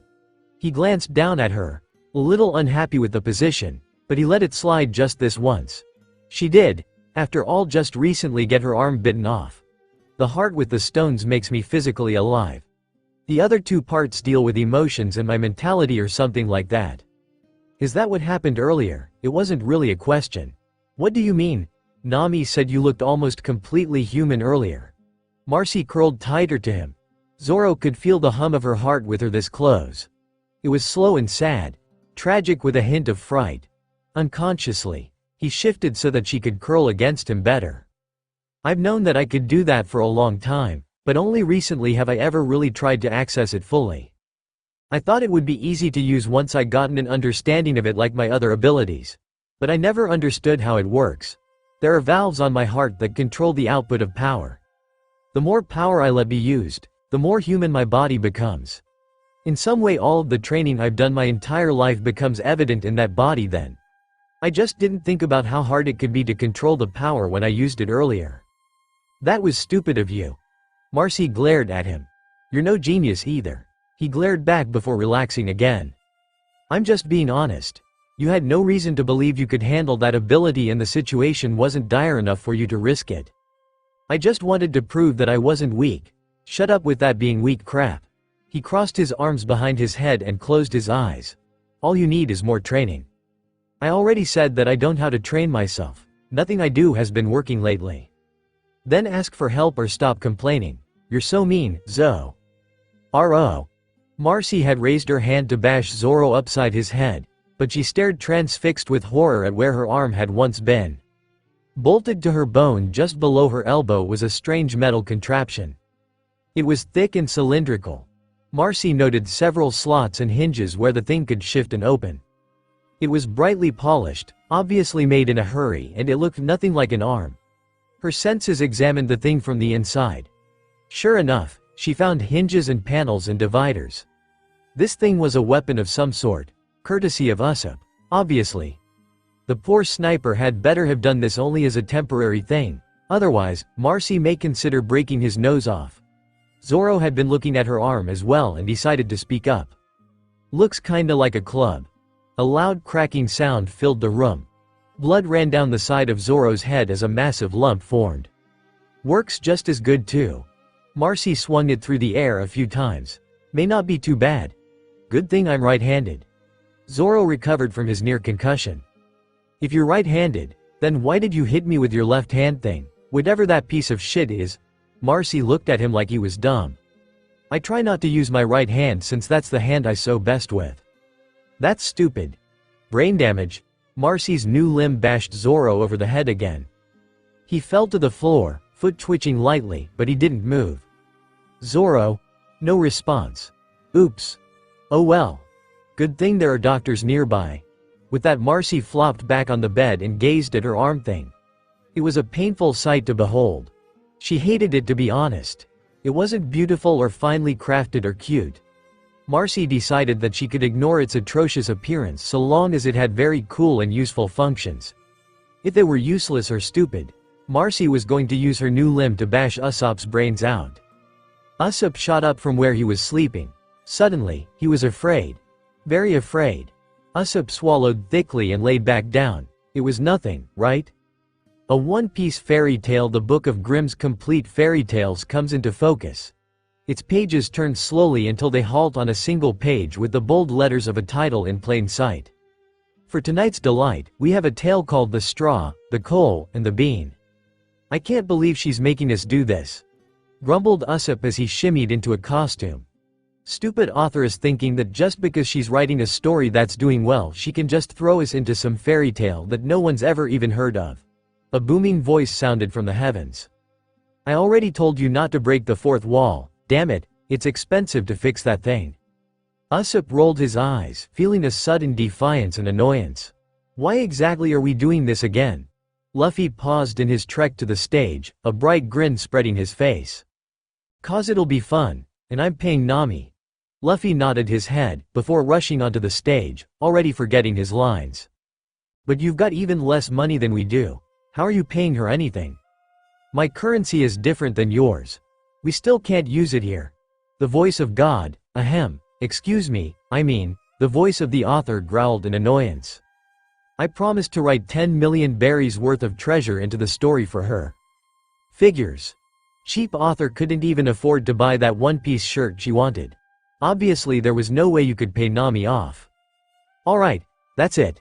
Screw you buddy. Sanji. A black blur slammed into Usopp's face, crunching his nose.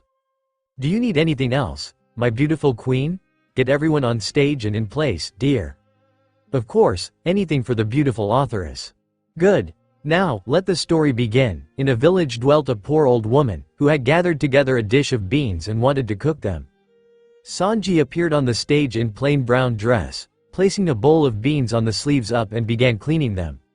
Even with just a bunch of beans, I can still prepare a delicious meal for Nami Swan when she returns. So she made a fire on her hearth, and so that it might burn quicker, she lighted it with a handful of straw. Between Sanji's fingers, amongst the straw was a tiny Luffy, who wriggled and screamed as he was tossed into the hearth with the straw. Luffy leapt out of the fire. Shrieking loudly as the seat of his shorts burned with flames, he ran in circles on the ground by Sanji's giant feet. When she was emptying the beans into the pan, one dropped without her observing it, and lay on the ground beside a straw, and soon afterwards a burning coal from the fire leapt down to the two. With a startled shout, Zoro fell from the pan and landed on top of Luffy. With loud shrieks of pain, Usopp was tossed violently from the fire and landed on top of Zoro. Zoro threw him off and looked around confused. Then the straw began and said, "Dear friends, from where do you come here? What the hell is going on?" Zoro demanded. "Satu-Ryuu is making us do some stupid fairy tale," Usopp responded. "Which one?" Zoro asked, though he really could care less. "The straw, the coal, and the bean. What?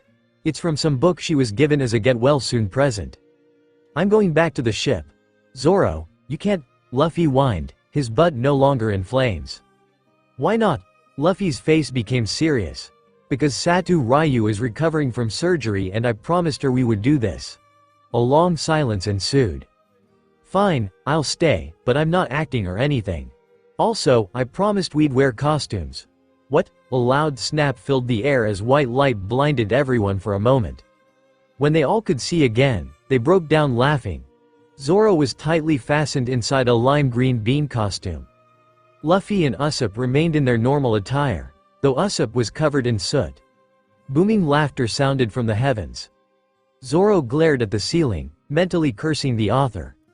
If she wasn't so weak, he would have killed her. The author's laughter cut off sharply and she grumbled for a moment before continuing with the story.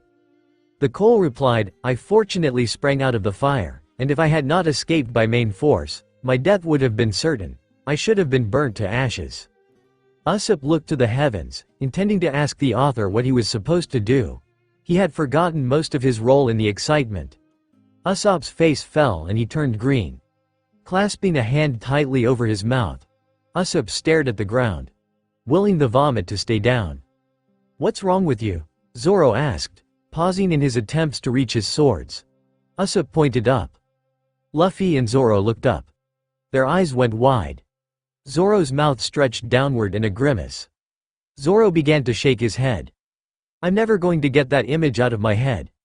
True enough, and because the author is mean, the image of looking up at giant Sanji's short brown dress would be forever lodged in Zoro's poor brain. Hairy legs and pink with red heart boxer briefs included. "Cool." Zoro and Usopp stared at Luffy disgusted. The bean said, "I too have escaped with a whole skin, but if the old woman had got me into the pan, I should have been made into broth without any mercy, like my comrades. How come Sanji gets to be a giant? That's not fair, I want to be a giant too." He really didn't notice the dress? Usopp felt sweat run down his face. Apparently not. Zoro grumbled, when can we leave? And would a better fate have fallen to my lot? Said the straw. The old woman has destroyed my brethren in fire and smoke. She seized 60 of them at once, and took their lives. I luckily slipped through her fingers. That part should be coming up soon, I think. Usopp stated, scratching his head. Though to be honest, I have no idea. This story is stupid. No wonder no one's ever heard it before. Zoro hummed in agreement. They watched Luffy climb Sanji's leg via his leg hair while they waited for the next scene. The author felt tears slide down her face. Why were they being so mean to her? But what are we to do now? Said the coal. Luffy dropped to the ground beside Usopp and Zoro. He stuck his tongue out and looked sickened.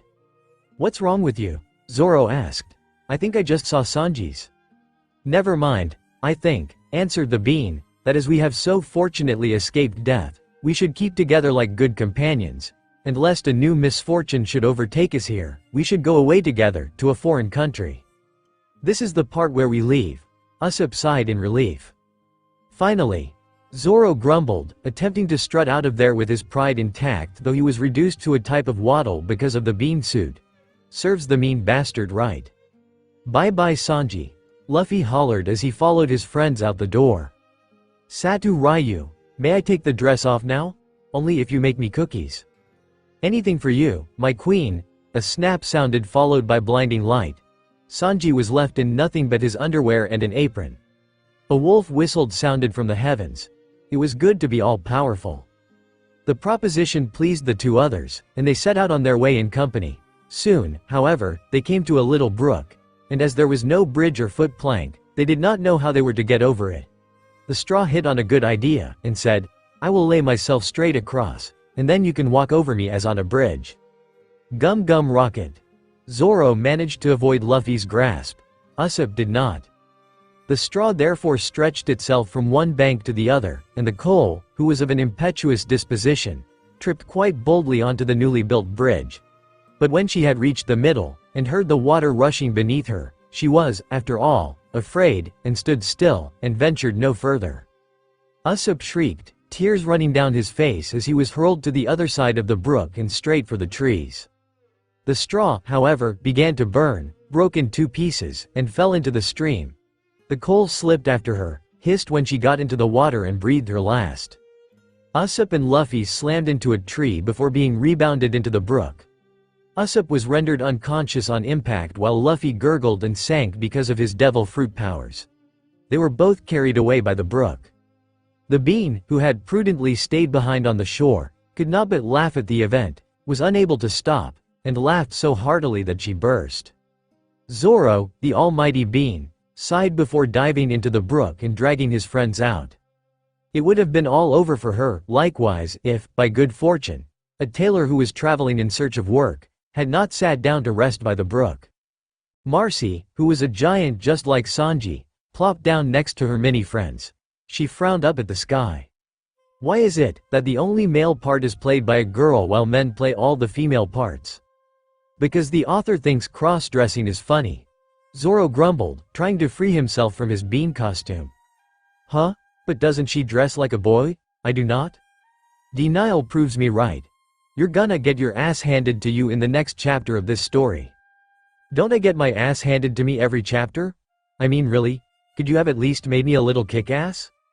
No, that wouldn't have worked with the plot. Bullshit, you just. Stop arguing with her so we can finish this damn thing and go back to the normal story, Zoro roared in annoyance. Fine, but let it be known that I won this argument. Whatever. You won an argument with a figment of your imagination. Good job, crazy. Now go take your pills.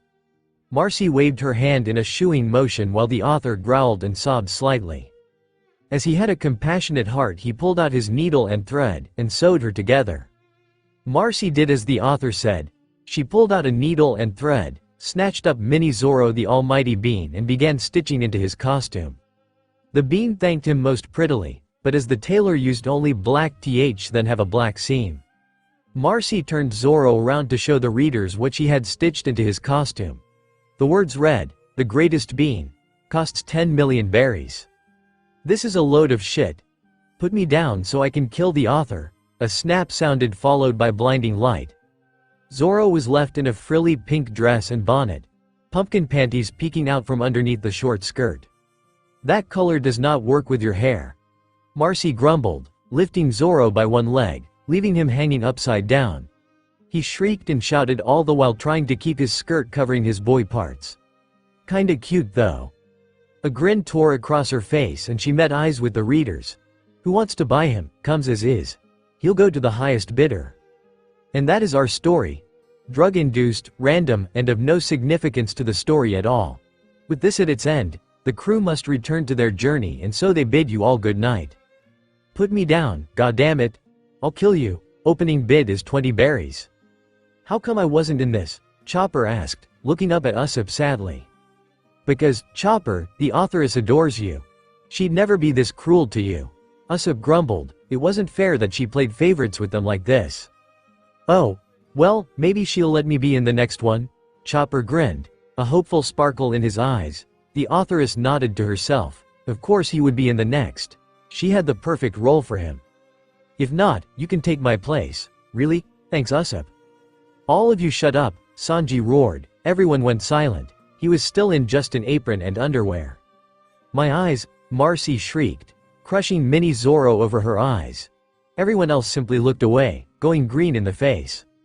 Satu-Ryuu would like to extend her personal thanks and love to all of the beautiful women who read and reviewed as well as wished her luck with her surgery.